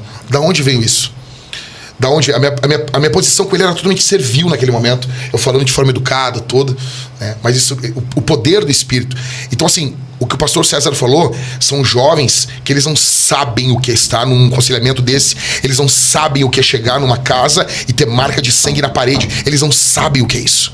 Eles não sabem o que é tu estar sofrendo, como eu estive em 2021, assim, no fundo de depressão e problemas, assim, de ordem emocional, e tu dobrar o teu joelho e tu gritar porque tu precisa de vida. Então assim, no início da vida é muito fácil tu zombar, é muito fácil tu rir de uma mãe, né? E foi muito engraçado no Twitter, eu falando sobre os dons, começaram a me detonar. Aí o cara disse: mas me mostra um dom aí, me mostra alguém curado. E começou as pessoas a vir. Eu vou te dizer. E um médico, o cara é médico nos Estados Unidos, brasileiro, ele disse assim: eu era paraplégico, eu era criança. E uma senhora veio, e daí o cara ficou chocado na hora. Tá, mas como assim? Tu tá dizendo que ela tinha o dom? Meu irmão, eu não sei, eu sei que ela botou a mão em mim, ela orou 5 minutos e destravou todo o meu corpo. Eu tinha paraplegia, ele era paraplégico. E daí começou as pessoas vir contando de pessoas que oraram por elas, impuseram as mãos e elas foram curadas. Então, relatos tem aos montes, né? Mas não preciso gravar DVD com tudo que envolve o mover do Espírito. As pessoas, que o problema é que eles olham o livro de Atos de forma enviesada. É 30 anos em Atos dos Apóstolos. Até não são tantos sinais que ocorrem assim em Atos. São sinais que ocorrem, né? Eu digo que milagre não é segunda-feira que ocorre toda semana, mas ocorre. É que a galera já lê com uma visão crítica cética. Então, mas isso que você acabou de falar, e o pastor Jack tá falando, e você acabou de falar e ler com uma visão crítica e cética. Esse pessoal diz que é conservador, é ortodoxo, teologicamente falando. Só que tem uma posição, parece, de liberal. Eu falei isso aí no Twitter. Isso ontem, é ser liberal. O pessoal tava revoltado comigo. Falei: não, gente, olha só. As categorias de análise são filhas do mesmo tempo. Ou seja, o liberalismo teológico é filho do racionalismo do século XIX. E o cessacionismo também. É filho do mesmo racionalismo. Ele crê no que está relatado na Bíblia, mas não consegue acreditar na realidade, hoje, que possa acontecer na realidade. Porque o cânon foi fechado, então não há necessidade de que isso continue a existir. Cristo estava presente e precisavam. Não, imagina. Jesus estava ali com os apóstolos e eles precisavam de uma manifestação do poder. Do poder. Aí Jesus, o cânon é mais poderoso que Cristo, cara. Que Cristo, entendeu? Mas por isso que o camarada disse, o teólogo pentecostal disse, que o protestante ele subordina o Espírito à Bíblia. Ele coloca a Bíblia acima do Espírito. Ou seja, se ele só tem uma Bíblia, porque o Espírito inspirou 40 autores para escrever, mas ele coloca agora a Bíblia acima do Espírito, como se a Bíblia fosse evidente por si mesma. Não, você tem que ler e interpretar a Bíblia. E a interpretação da Bíblia feita pelo reformado não coincide com a do continuista, a do cessacionista, é diferente. Então só isso deveria levar a gente para entender o seguinte: vamos respeitar as diferenças, sem ofender, sem fazer isso. Mas o comportamento, e isso inclusive, O Lloyd Jones diz, Martin Lloyd Jones diz, grande pregador, né? Grande pregador anglicano, inglês, homem de Deus. Não, anglicano era o John Stott. Não, mas o Lloyd Jones também. Ele foi anglicano antes? Era anglicano, não era? Eu achava que não. Acha que ele era reformado? Não, assim, eu acho que sim. Presbiteriano? Não. Mas ele era da abadia de Westminster ali, né? Mas ele é anglicano. É? Acho que era anglicano, Tá. sim. O Lloyd Jones vai dizer, vocês se comportam como os próprios liberais se comportam em relação a vocês. Ou seja, vocês estão zombando desse povo que crê em dons espirituais, vocês estão zombando deles da mesma forma como vocês dizem que liberais zombavam de vocês. Vocês estão fazendo do mesmo jeito Mesma agora. coisa, mesma. Porque você pode ver, o sensacionista mesmo, ele faz da mesma forma. Sim. Ele zomba, ele chacoteia, ele faz... Eu sei que existem coisas exóticas no meio continuista, sim. Só que tome as pessoas... A irmã que você acabou de falar aí, que desceu do ônibus e evitou um suicídio. E a ordem foi só uma: desce do ônibus. Sim? O Espírito Santo não precisou falar mais nada pra ela. Não, porque ela é sensível, ela entendeu. Porque Deus sabia que ela ia ir até o banheiro. Exatamente. Deus, só desce do ônibus. E desse tipo de testemunho, eu já ouvi dezenas na minha vida. Sim. Dezenas de testemunhos desse tipo na minha vida. Você está me entendendo ou não? Sim. Eu poderia contar, eu não vou fazer isso aqui porque não é a questão. Eu poderia contar testemunhos desse tipo na minha própria vida. Que aconteceu comigo, né? Na minha própria vida. Então, a gente tem coisas para testemunhar. Essas coisas não estão em choque com nada que a Escritura mostra. Pelo contrário, elas reafirmam o que a Escritura mostra. Elas não estão competindo com a Escritura. Não, de forma nenhuma. Elas estão reafirmando. Elas estão apontando para a Escritura. Olha, a Escritura... Aconteceu e continua acontecendo. Não acabou. Não acabou. Nunca cessou. Não Isso cessou. nunca cessou, é isso aí. Eu vou até entrar nesse assunto agora, pra gente dar uma provocadinha, tem um tempo ainda. Tem 15 minutos. Eu vou fazer vocês provocarem aqui, mas antes, você que chegou em nosso canal pela primeira vez e ainda não é inscrito, aproveite, se inscreva em nosso canal, deixe o seu like, compartilhe para mais alguém, porque assim fazendo você vai estar fazendo a plataforma entender que o nosso conteúdo é relevante, de fato é, e por si só vai recomendar para mais pessoas. Estou aqui na mesa hoje com o pastor Jack, pastor reformado. Brincadeira. Formadaço. Né? Formaram o cara é o Frankenstein. Frankenstein, né? Frankenstein. Pastor César Moisés, Danilo Show, e nós estamos conversando sobre cessacionismo e também continuismo. Pastor Jack, cessou ou não cessou? Nunca cessou. Nunca cessou. Nunca cessou. Nunca cessou. É assim... Pergunta para um pastor cessacionista: existem curas verdadeiras? Não. Existem curas mentirosas? Sim. Existem profecias verdadeiras? Não. Existem profecias mentirosas? Sim. A fé está alicerçada na mentira, no diabo, no erro. Há uma alegria ao ver falsas profecias, há uma alegria, um regozijo em ver falsas curas. Há uma alegria na falsidade, né? Então... não há uma alegria no avanço do reino de Deus, não há uma alegria, né? John Wimber dizia, né? Eu prefiro orar por 1000 pessoas e ter uma curada do que não orar por ninguém e não ver ninguém curado. Então, assim, cara, eu vou dizer assim, eu não tive grandes exemplos de cura no meu ministério, mas, graças a Deus, há 2 anos atrás, uma irmã foi lá na nossa igreja. Nunca fiz vídeo disso, nunca falei isso na internet. Ela estava com câncer na garganta. Ela é de Curitiba. Estava visitando a nossa igreja lá. Nós oramos. E Jesus curou ela. Glória a Deus. Simples. Jesus curou. Agora, existe... Daí um sensacionista vai dizer, não, mas nós nunca dissemos que não. Nós dizemos que Jesus cura. Mas, cara, a forma como eles abordam, isso desmotiva a oração. Não vem com esses papos pra mim dizer assim, não, porque nós não estamos falando só que o dom não existe, mas Deus age soberanamente. Cara, não. Tudo isso leva as pessoas a não orar. Eu vou dar um exemplo aqui básico. O uso... Tu quer ver assim... Quer ver como uma pessoa interpreta o Novo Testamento de forma liberal? Pergunta sobre o óleo. Pergunta sobre o óleo da unção. A pessoa vai fazer, não, porque nos tempos bíblicos o óleo tinha capacidades medicinais. Cara, tu tá interpretando o texto enviesado. Aquilo é um símbolo do Espírito. Eles não estão... Os apóstolos não são médicos ali, não são curandeiros. Ele não colocava esfregando a mão, na esfregando a mão, esquentando a mão. É um símbolo. É para simbolizar. Cara, veja bem, eu não tô falando que é um sacramento, mas é muito parecido com uma característica sacramental. Eu tô utilizando algo visível que aponta para uma realidade invisível. Então, assim, eu estou utilizando o óleo. Nossa igreja, nós oramos, ungimos com óleo. Por quê? Cara, porque a Bíblia manda, cara. Porque a Bíblia manda. Agora, eu vejo todo uma ginástica, assim, hermenêutica pra fazer com que o óleo... Cara, por favor, ninguém consegue ler o texto e chegar nessa conclusão, cara. Tem que vir alguém... É a mesma coisa. Desculpa, cara, mas assim... Ninguém lê a Bíblia e vira testemunho de Jeová. Ninguém. Tem que ter uma revistinha lá da Torre de Vigia. Ninguém lê a Bíblia e vira sensacionista, cara. Tem que ter uma revistinha, velho. Tem que ter uma cartilha, né? Tem que ter uma cartilha, cara. Porque olha só, eu acho interessante que o pessoal critica o liberalismo teológico, só que todo sensacionista, quando ele quer desconstruir texto, onde o pentecostal se fundamenta para provar a contemporaneidade dos dons, ele vira crítico textual. Exatamente. Já percebeu ou não? O cara vira crítico textual na hora. Na hora. Ele usa e abusa do método histórico crítico. O camarada já parte para... Eu tenho um livro lá em casa, né, que eu até cito na Teologia Sistemática, faço um trabalho... Eu e a Cef fizemos um trabalho sério, de consideração séria desses materiais. Não é nenhuma conversa fiada. Está lá citado o texto, a página deles, e está citada a nossa refutação. Então tem um texto onde um teólogo reformado brasileiro diz que os versículos finais, né, o final longo de Marcos, não são dignos de confiança, porque não consta dos melhores manuscritos. O cara se transformou em crítico textual assim na hora, sabe? Do nada o cara, não, então fazer doutrina fundamentada num texto desse é nebuloso, papapá.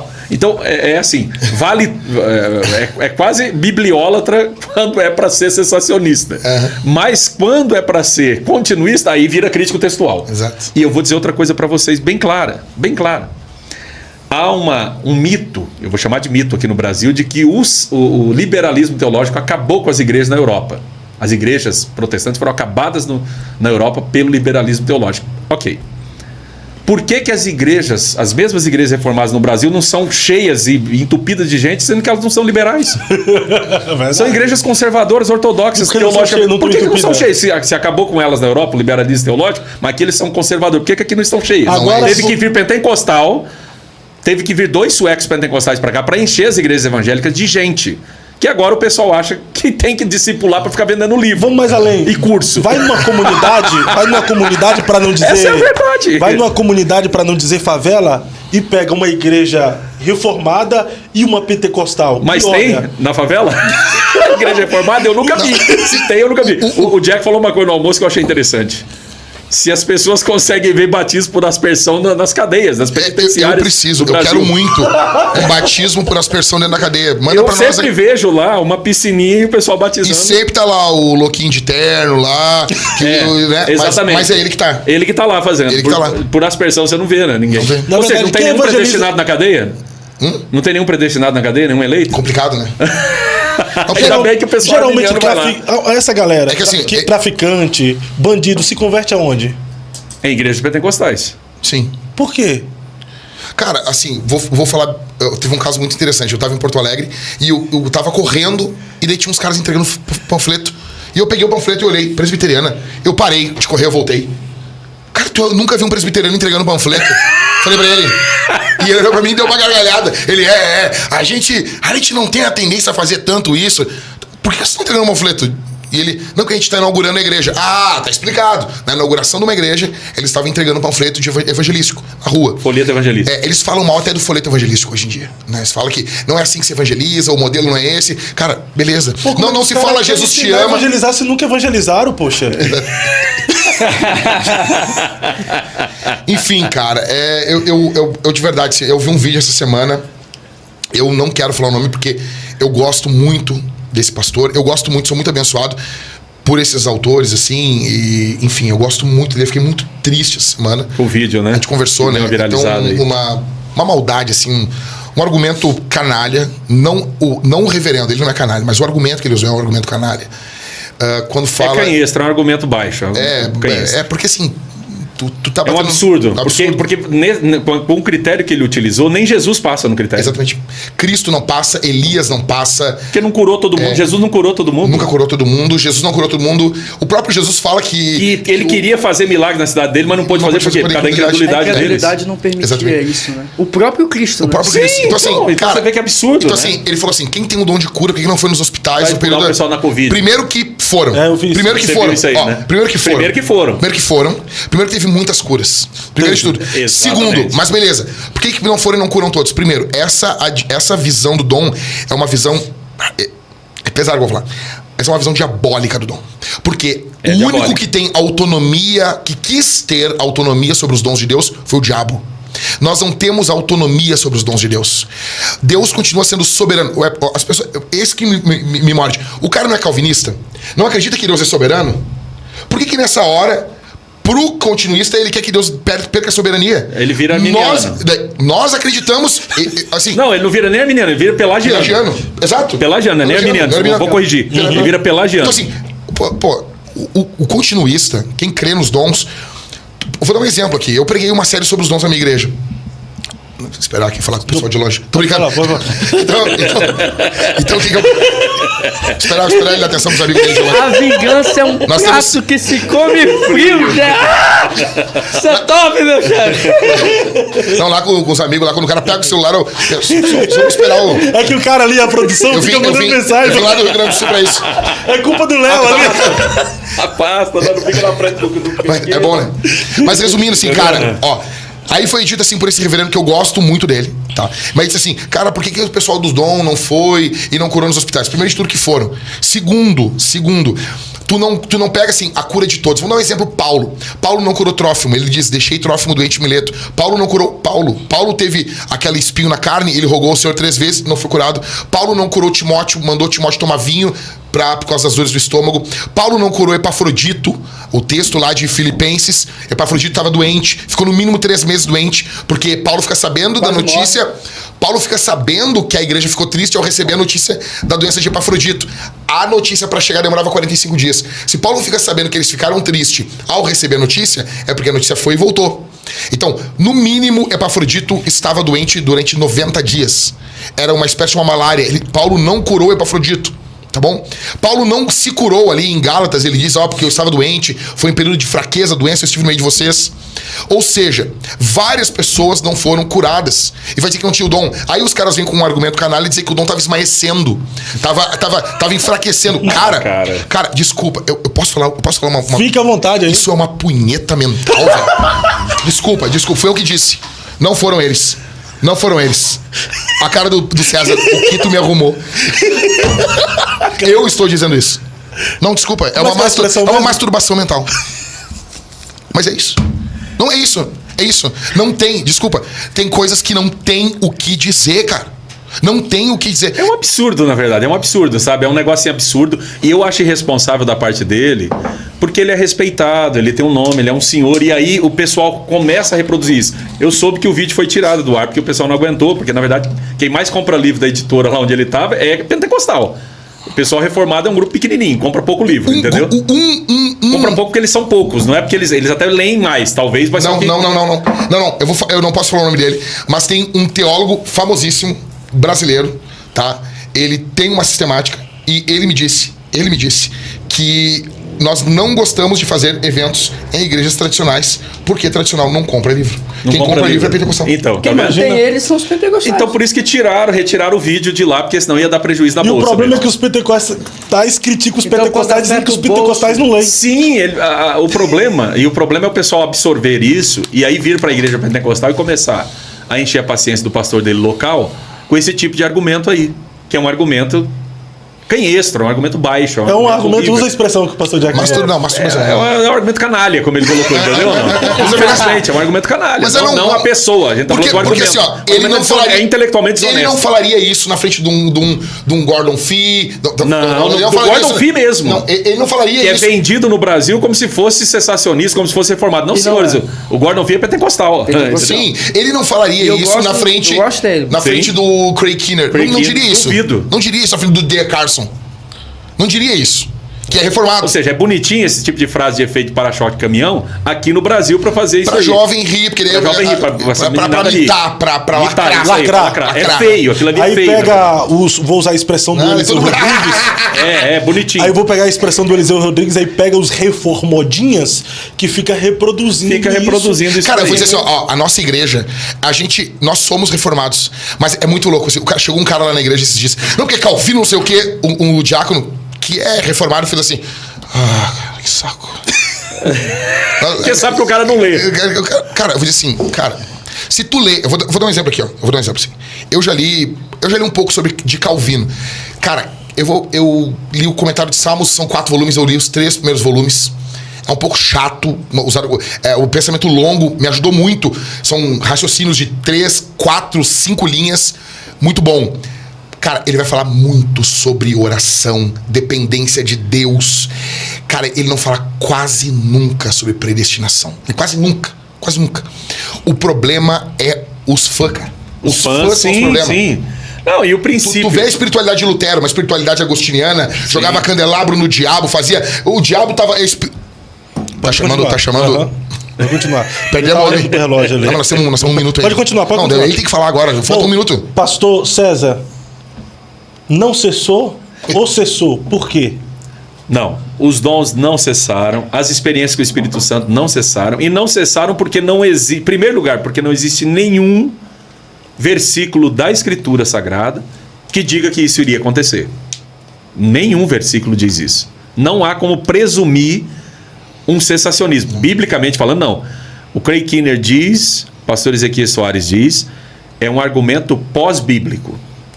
E eu vou mais longe que eles, se eles me permitem.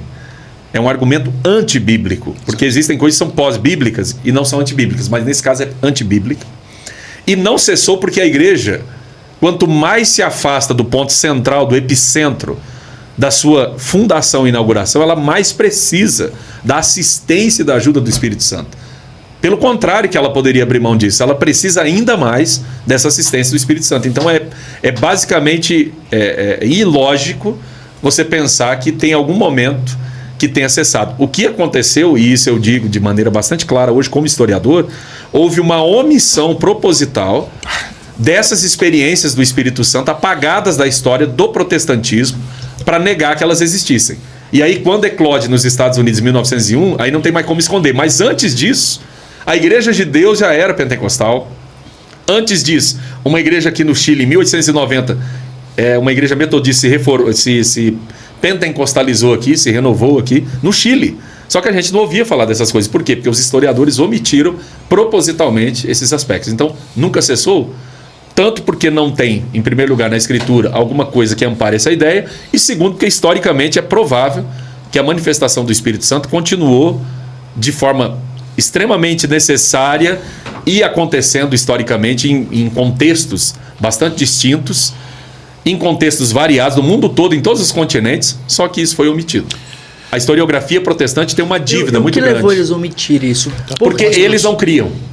Só o fato deles não acreditarem, eles omitiram para que isso não se propagasse. Para que isso não fosse considerado. Cara, essa editora que o pastor está falando, Kate, eu não vou falar o nome dela, é uma editora que tem bons livros, me abençoou muito a minha vida, mas essa editora tem um livro, né, chamado Cave Mais Fundo. Eles tiraram o capítulo do Espírito Santo. Do livro. Em inglês. E sabe o que mais me indigna? Quando tu tira o capítulo de uma obra, o que tu faz? Tu bota... Isso aqui é algo parcial da obra X. Ou seja, você está manipulando o pensamento do autor para manipular o pensamento do público. Ela foi lançada no Brasil. Mas isso não é especialidade só dela, não, tá? Não, eu sei. Infelizmente. Mas aí que tá.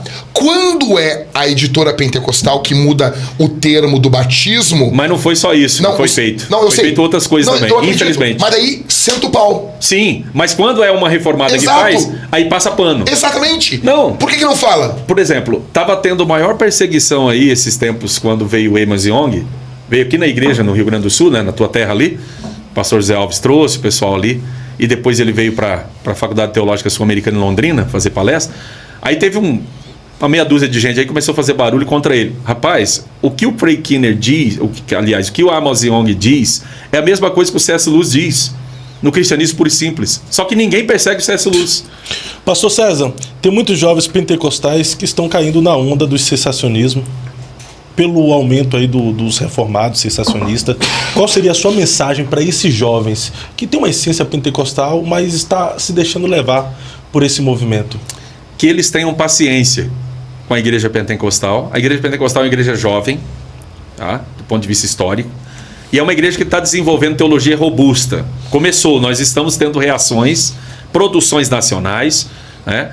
E nós vamos mostrar a pujança da nossa teologia. Nós já temos bons exemplos hoje do Brasil, então você não precisa abrir mão da reflexão profunda para você poder ter experiência com o Espírito. Pelo contrário, o Senhor Jesus Cristo disse lá em Mateus 22 e 29, errais não conhecendo as Escrituras, nem o poder de Deus. Ou seja, há duas fontes do conhecimento de Deus, as Escrituras e o poder de Deus. E uma não compete com a outra, elas se complementam. Muito bom. Se você tiver só uma, você só tem uma asa, você não vai voar, você precisa das duas. Então, que esses jovens, eles possam ter paciência, tenham paciência, porque eles não chegaram ainda, eles não deram a volta na quadra ainda, entendeu? Eles começaram agora, saíram agora do playground, então eles precisam dar a volta na quadra e entender, e isso não é um desprezo, tá? Eu já fui jovem também, eu já tive os meus momentos de reformado, o pentecostalismo pós-modernidade está aí para provar o meu momento reformado, e tive o meu momento de reencontro com as coisas do Espírito, tendo produção teológica robusta e sem desprezar a manifestação do Espírito Santo. Eles tenham paciência porque isso está acontecendo. Perfeito, pastor César. Pessoal, o pastor César vai ter que se despedir da gente aqui agora, que ele tem alguns compromissos, mas o nosso podcast vai continuar aqui com o pastor Jack, Danilo Uchoa, né, Danilo? Você vai ficar aqui um tempinho puxando assunto, conversa aí com o pastor Jack. Mas puxa, explora o máximo aí, tem muita coisa boa. E só uma coisa, como bons amigos, a gente tem que fazer assim, ó, aquele que sai é que a gente fica falando mal dele. Mas eu vou assistir, assim, né? eu vou assistir depois. É assim, né? Mas eu vou pegar o gancho que eu disse que foi reformado. Não, mas chegando... Chegou já ali. Obrigado, viu? Pastor Sal. Obrigado. Obrigado, pastor Jack. Deus abençoe. Tudo de bom, tá? Tudo de bom, tamo junto. Uma alegria, viu? Que momento. Pessoal, continue com a gente.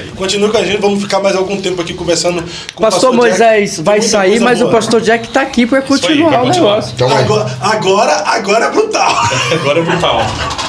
Agora o assunto é mais na brutalidade.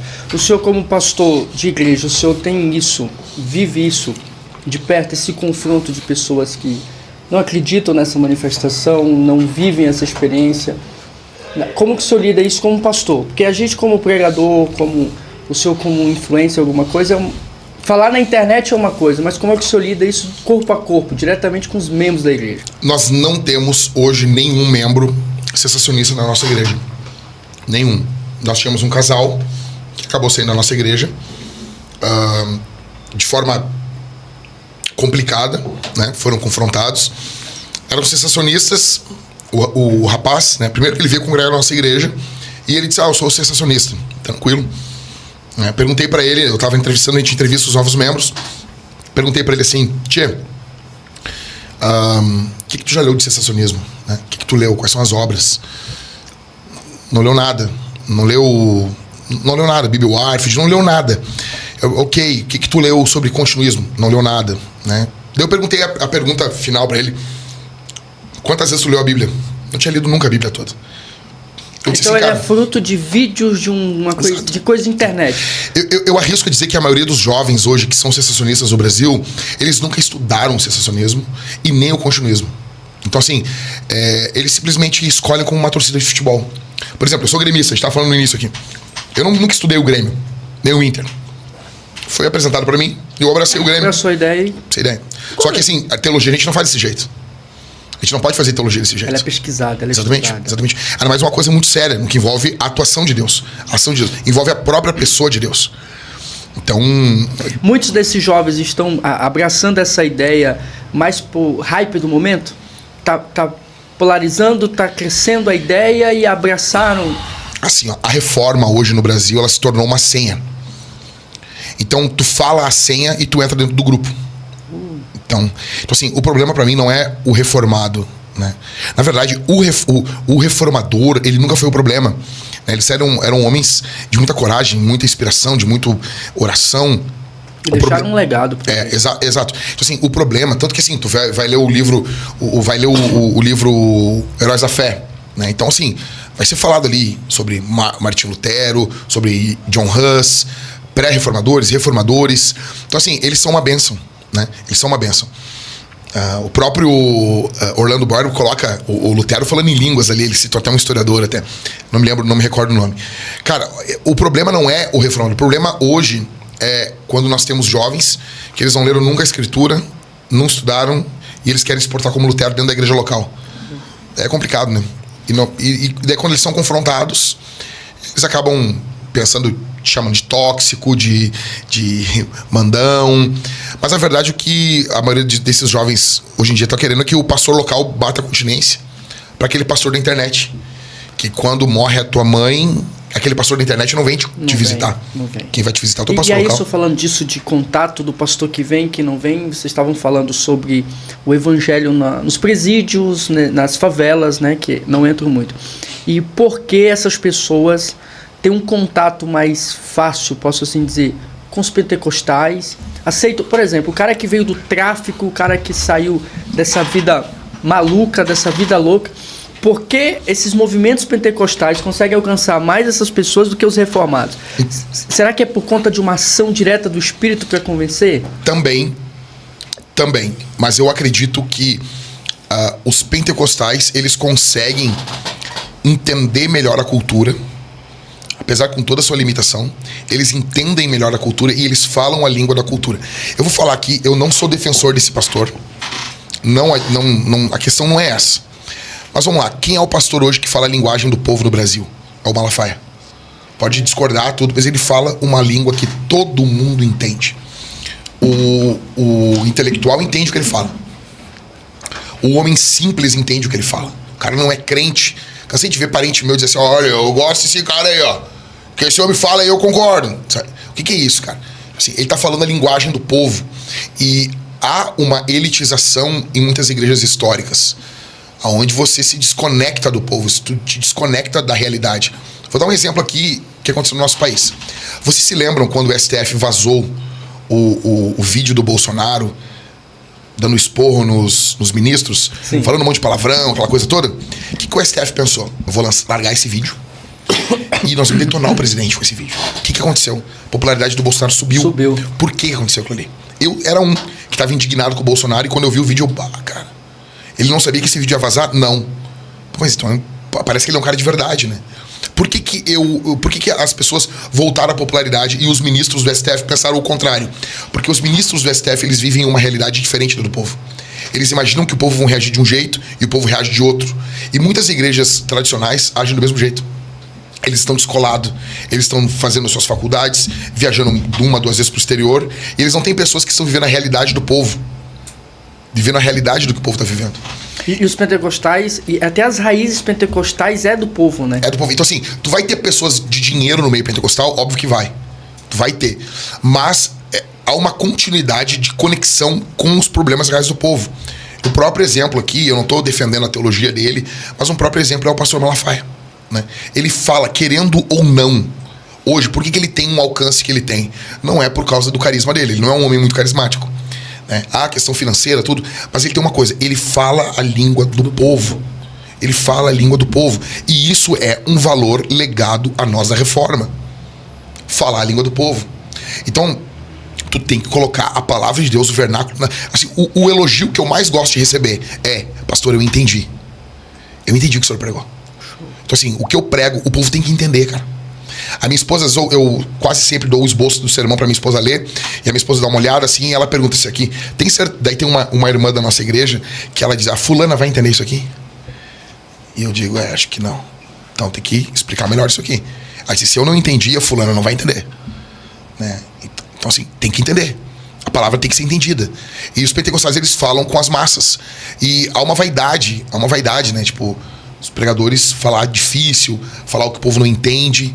Só que tu fica em si mesmado, falando apenas ali com o clero, com O os próprio doutores. Jesus tinha uma linguagem muito simples, né? Ele falava Muito. do campo, falava da vida do, O Novo Testamento todo é escrito em grego koiné, né? Que é o grego das ruas, né? das ruas, do Exatamente. dia a dia. Né? A própria Vulgata vem do vulgar, né? Que é aquele latim comum que as pessoas falavam, né? Uma Mais língua aberto, comum. né? Exatamente. Então é por conta disso esse alcance dos pentecostais. Eu mais- acho que é a questão do poder do Espírito, em primeiro lugar. Essa ação, porque a maioria dessas pessoas que... Eu peguei o gancho, né, da questão do porquê Sim. os pentecostais conseguem esse alcance melhor nas comunidades, essas coisas todas. E todos eles saem desse mundo do crime. Eu do acredito tráfico. que os pentecostais ele alcança mais porque os pentecostais oferecem para esse povo o que talvez outra visão denominação não oferece. Esses caras, o ser humano, ele tá em busca de aventura. Ele gosta de aventura, Concordo. ele gosta de energia, ele gosta de Coisas novas. de né? sentir. Eu vou usar a expressão aqui, até bíblica até. Ele gosta de loucura. E o evangelho, para os que perecem, é loucura. O evangelho, ele é o poder de Deus. Por exemplo, um cara que veio do mundo do crime, cara, ele já está acostumado com tantas loucuras do mundo, então só a loucura do evangelho pode transformá-lo. O cara que está acostumado com a viagem das drogas, Perfeito. só a loucura do Espírito Santo pode Uma transformá-lo. ação, Às vezes, um êxtase mais forte. né? às vezes os teólogos mais críticos, sensacionistas, criticam o poder do Espírito, às vezes critica os pentecostais, aqueles que rodopiam, que falam línguas, que entram no mistério, só que só Deus e a pessoa que entra no mistério sabe o que eles viviam no mundo. E se talvez tirar aquilo dele ali, essa manifestação espiritual, essa alegria do Espírito, o cara não consegue ficar firme em Jesus. Exato. E eu vou além, assim. Eu acho que nós não podemos tirar a aventura do evangelho. Tipo, a aventura no evangelismo, por exemplo. Então, assim, eu vou dar um exemplo. Cara, eu era um guri, um piá, 16, 17 anos. Então, o meu líder de jovens dizia, cara, vocês vão sair para evangelizar agora. Se não trouxer ninguém, tu não volta pro culto de jovens, velho. Tu tinha que trazer alguém contigo. E aí? É aventura. Aventura, cara. Tu sabia? E agora? Daí nós saindo pelas outras. Ou então, assim, tava plantando uma igreja, Assembleia de Deus, e daí os jovens saíram para evangelizar, para levar pessoas pro culto de inauguração. Nós estamos ali, falando de Jesus, e uma mulher chorando, desesperada, o filho dela estava doente, e ela disse, vocês podem entrar na minha casa, orar pelo meu filho. E nós entramos, começamos a orar nas peças, aquela coisa, né? Orando nas peças, expulsando demônio, impusemos as mãos sobre o menino, oramos por ele, e eu me lembro aquele senso de que algo tá ocorrendo aqui, cara. Tipo, eu tô entrando dentro da casa de uma pessoa, com a Bíblia aberta, estendendo minhas mãos. Pô, tô voltando um dia de um culto, aí tá eu e um amigo meu, era meu líder de jovens, o André, nós estamos caminhando, assim, de repente veio um cara e veio falar com nós, assim, quando o André foi orar por ele caiu endemoniado na rua. E eu me lembro dele cair na rua, endemoniado. Cara, tu ter 16, 17 anos e tu olhar aquilo, assim, e tu dizer assim, cara, igual. Eu me lembro que eu olhei pro André e disse assim, cara, igual o Josué Irion. Eu disse assim. E eu me lembro, assim, de expulsar aquele demônio, assim, sabe? Tipo, pô, cara, não tem. E eu acho que todo jovem, todos aqueles que vieram para Jesus agora, tem que ter essa experiência, sentir a adrenalina do evangelismo, do evangelho na pele, sabe? Exatamente. Porque é uma adrenalina. Eu Sim. já evangelizei em favela mesmo, morro, os caras tudo armado. Os caras, antes de eu evangelizar, me procurar se tinha alguma arma em mim, entendeu? E aí depois eles colocaram a arma no canto e parar para ouvir a mensagem que eu tinha para transmitir. Né? E eles orem por mim, irmão, entendeu? Então essa adrenalina do evangelho, eu acho que muita gente deveria sentir, porque é uma experiência sensacional em saber que você está entrando dentro do mundo espiritual, ainda que você esteja no mundo físico, para resgatar vidas das garras do diabo, né? E isso nos mantém muito em algum momento da caminhada também. Essas experiências que nos marcam, chega um dado momento da sua caminhada que essas experiências te mantêm. Te mantém vivo. Tu precisa ver, é que assim, tu precisa... Vou dar um exemplo. A Bíblia fala sobre a vitórias contra o pecado, tá? Então, assim, o tradicional, ele vai se pautar muito nesses textos. Ele vai pegar e dizer assim, não, porque tu tem que vencer o pecado, que o poder do Espírito é para pagar a conta, né? O Paulo Júnior fala que precisa receber o poder do Espírito para pagar as contas. Eu achei engraçado isso. Não, porque ser cheio do Espírito é pagar as contas. Eu disse, pô, mas tem um monte de gente que é cheio do Espírito e paga as contas. Eu não preciso receber um batismo do Espírito Santo para pagar minhas contas. Deve ser talvez muito difícil para ele pagar as contas. Empresários ateus, satanistas que pagam conta. Exato. Não, mas talvez para ele é difícil pagar as contas, ele precisa de tanto poder para ele pagar as contas dele, né? Mas tudo bem. Mas eu tô entendendo o que ele tá falando. Ele tá pegando o espírito no que envolve o ensino paulino, né? Que envolve o viver corretamente. Caráter cristão, né? Ok. Mas o ensino lucano de Lucas, ele vai falar desse poder do espírito na operosidade dos dons, na luta contra Satanás. Então, da mesma forma que eu leio a vitória contra o pecado e eu tenho que experimentar isso na minha vida, quando eu leio textos falando sobre a manifestação dos dons, eu preciso também experimentar isso na minha vida. Porque senão, eu vou dar um exemplo, assim, o que ocorre com alguém lendo, exemplo, 1 Coríntios capítulo 5, quando o cara tá lá transando com a mulher do pai dele e tá em pecado e coisa, e daqui a pouco ele tá vivendo em pecado sexual. Se ele continuar lendo a Bíblia e ele continuar lutando contra a escritura, esse cara vai se tornar um louco. Ele vai se tornar cara, vai ter uma doença mental. Por quê? Ele está espancando a consciência dele.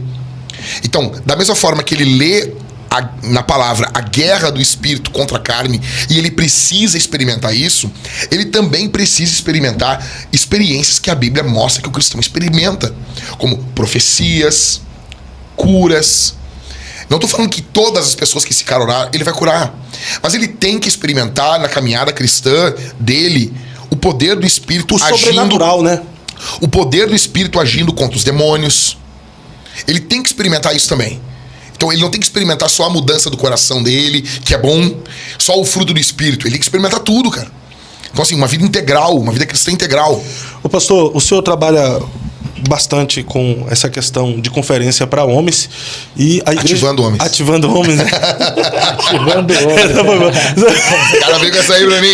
Eu vim lá do Rio Grande do Sul pro cara vir. Ativa aí. É louco. O Rio Grande do Sul já tem uma fama meio... Eu venho com esses papos aí pra mim. Me ativa. Ativa, né? Não, veio aqui ativar. Veio aqui destravar. Eu falei bem assim, ativa o Léo ali, ó. Lá ele. Lá eles, irmãos aí. Não, mas o senhor trabalha com essa ideia de conferência para homens, despertando a masculinidade. Despertando a masculinidade. Despertando, ativando, destravando. Destravando. Mas enfim, e dentro desse contexto, existem essa questão da tentação. Sim. Como todo o nosso público é jovem, principalmente os jovens nos acompanham nas redes sociais. A igreja do Senhor também é uma igreja jovem.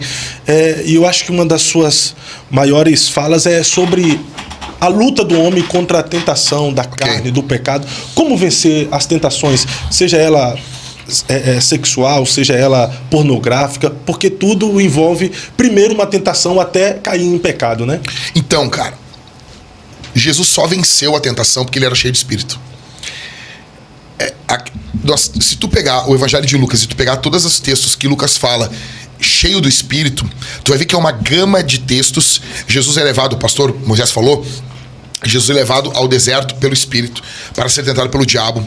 Jesus cheio do Espírito voltou da Galileia. Jesus cheio do Espírito expulsava demônios. Jesus cheio do Espírito, né? O Driscoll tem um livro, Spirit Fighter Jesus, falando Jesus cheio do Espírito. Aí tu chega em Atos, Lucas continua a narrativa dele, mostrando os mesmos atos agora através da igreja. Como que a igreja ficou de pé? Como que Cristo ficou de pé? Cristo só ficou de pé porque ele era cheio do Espírito. Então, se Cristo, que é o Deus que se fez homem, só ficou de pé sendo cheio do Espírito, eu não posso ficar de pé sem o enchimento do Espírito. Então, vamos tentar explicar. Beleza, a pergunta é então, como que eu me encho do Espírito? Então, vamos ali para Efésios 5,18. Não vos embriagueis com vinho, em que há contenda, em que há devassidão, mas enchei-vos do Espírito. Tem até o pessoal que brinca assim, não, eu vou me embriagar com esse vinho aqui. Por quê? Não, porque aqui não tem escrito contenda. foi boa essa aí. Não boa. Se embriague com vinho que tem contenda. Esse aqui não tem, então não dá. Esse aqui só tem sangria. Tá, mas brincadeiras à parte. Então assim, não se embriague com vinho que há contenda, que há devassidão, mas deixe-se encher ou enche-se do Espírito. A ideia, daí o apóstolo Paulo vai falar como que isso ocorre. Cantando, louvando, com salmos, cânticos espirituais, enfim. A ideia basicamente é o seguinte, assim. Como que eu me encho do Espírito? Eu faço o Espírito fluir sobre a minha vida? Não. O quadro que Paulo está pintando aqui é basicamente o Espírito como o vento. Então imagina, o Espírito é o vento, soprando o tempo todo, ele não para de soprar. O Espírito não para de encher. Só que eu preciso estar disposto, assim, posto para que o Espírito me encha. A ideia é o Espírito soprando e eu tenho, digamos, um barco, a vela. Se eu não levantar a vela, esse vento de nada me adianta. Então, deixe-se encher no Espírito, abra as velas, levante as velas. E aproveite o que Deus está fazendo já. Esteja prostrado, aproveitando aquilo que Deus já está fazendo. Se a posse, eu vou usar aquela linguagem mais neopentecostal, né? Tome posse, se aproprie dessa vida eterna do que Deus já está fazendo. Então, o vento está soprando, eu levanto as minhas velas. Beleza, o que é levantar de velas? É eu me expor aos meios de graça. Como diz lá um obreiro nosso, o Ismael, ele diz assim, meios de graça é um meio pelo qual Deus comunica a graça. Óbvio, né? Então, assim, o que é os meios de graça? Vamos lá, oração. A Bíblia diz que Deus comunica a graça através da oração. Jejum, não se fala mais em jejum. Ninguém mais jejua. Qual foi a última vez que a gente ouviu falar sobre jejum? Jejum. Leitura da Escritura. Leitura. Tô falando assim, meditação na Escritura. solitude não é solidão. Não estou me isolando para fins egoístas. Provérbios diz que aquele que se isola busca seus próprios interesses. Não estou me isolando. Eu estou entrando em solitude. Estou me isolando dos homens para ficar junto de Deus por um período. O jejum, basicamente, ele é isso também. Ele é uma santificação negativa, quando eu digo não para coisas boas, para provar coisas maiores. Então, solitude também. Eu fico sozinho. Eu, a escritura, um violão, né, algum livro, para ter um encontro com Deus. A ideia aqui não é, em momento algum, o egoísmo, né? Então, eu vou vendo meios de graça, hinos. O apóstolo Paulo fala, nós somos cheios do Espírito Santo cantando. Cara, olha só, eu tenho falado muito assim, ninguém mais canta em casa, meu. Ninguém mais canta em casa. Cantar assim. Cantar, vamos pegar um violão agora e vamos começar a cantar a Jesus. Vamos começar a louvar aqui. Vamos cantar um louvor. Vamos... Cultos domésticos já. Culto, não então, tem a mais. gente faz culto doméstico lá em casa todo dia. Então, assim, não se faz mais culto doméstico. Então, assim, vamos fazer um culto doméstico. Vamos cantar, vamos louvar o Senhor. Vamos ler a palavra junto. Vamos botar a criança a ler junto com a gente. Entendeu? Então, assim, não tem. Então, assim, aí nós vamos nos enfraquecendo do Espírito. Nos enfraquecendo do Espírito. E daí nós não somos cheios do Espírito e vamos cedendo às tentações da carne. Jesus só venceu porque ele constantemente se enchia do Espírito. Sim. Ele se enchia do Espírito Santo. Então a gente só vence a tentação se formos cheios do Espírito Santo. Cheio do Espírito Santo. Nós precisamos de um enchimento do Espírito Santo. Né? Então essa geração, nós somos uma geração que tem muito tempo de tela, de celular, de televisão, de YouTube, de podcast. Entretenimento. Mas assim, a gente não tem... Vou dar um exemplo pra ti. Nós tivemos um período de oração hoje. Cara, curto. Matou, não ia morrer. Foi bom. Foi bom pra mim te ouvir orar. Sim. Então assim, veja, orar com um irmão teu, ouvir ele orando por ti, é encorajador. Uma oração de alguém é uma ministração de Deus pra você. Exatamente. Então, cara, o cara tá orando por ti, a pessoa tá orando por ti. Pô, cara, isso é fortalecedor. Sim. Tu imagina agora, vou dar um exemplo assim. Imagina agora alguém que tá sendo aqui vendo o podcast, ou que vai ver depois, sendo tentado em alguma tentação, em algum pecado, ou está passando por uma aprovação muito grande. Se agora, nesse momento, tu ouvisse Jesus orando por ti, tu ia te animar? Eu acho que sim, né? Sim, claro. Então, Jesus, a Bíblia diz em Hebreus que ele está intercedendo por nós. Ele está orando por nós. Então, assim, o mais próximo que eu posso chegar disso é quando eu ouço um irmão orar por mim, meu. Então, assim, nós não temos mais amizades de oração. Eu não tô falando agora que eu vou ser um chatão agora. Tu vai chegar na minha casa, Fábio, eu vou botar tu de joelho 3 horas a orar comigo. Não é isso que eu tô falando, cara. Mas eu posso chegar a reunir. Às vezes eu reúno os homens na minha casa lá, os caras chegam lá em casa lá, a gente ri, a gente conta piada, né? A gente. Enfim. Só que a gente, cara, vamos tirar um tempo de oração. Que nem a gente fez ali. Cara, eu falo pros guris, eu gosto de organizar a oração, né? Então, assim, vamos fazer o seguinte: eu boto uns louvores, cada um ora uma música. Quando terminar a música, tu cala a boca e o outro levanta a voz pra orar. E a gente ora, cara. E depois a gente se abraça, a gente é cheio de Deus, a gente fica alegre. Eu gosto, às vezes os caras estão na minha casa, pega um comentário bíblico do Matthew Henry, e eu amo Provérbios. Então eu vou lendo os versículos e eu peço, lê pra mim um comentário aí. Não tô falando que eu faço o tempo todo, a minha amizade é chatona, eu sou tipo o Ned Flanders dos Simpsons lá, que fica falando versículo bíblico o tempo todo. Não é isso. Mas a nossa amizade tem que ter o tempo da zoeira, o tempo do churrasco, o tempo da brincadeira, mas ela tem que ter o tempo da devoção. O tempo da santificação. Exato, e não é uma coisa que vai ser o dia todo, o tempo todo. Mas, cara, olha só, olha que dia agradável que a gente passou. A gente conversou, demais. tudo, cara. Assim, a vida de um cristão, ela tem que ser assim. Como que os nossos jovens vão pegar e vão permanecer puros? O salmista diz, observando a segunda palavra. Mas como que a gente faz isso, cara?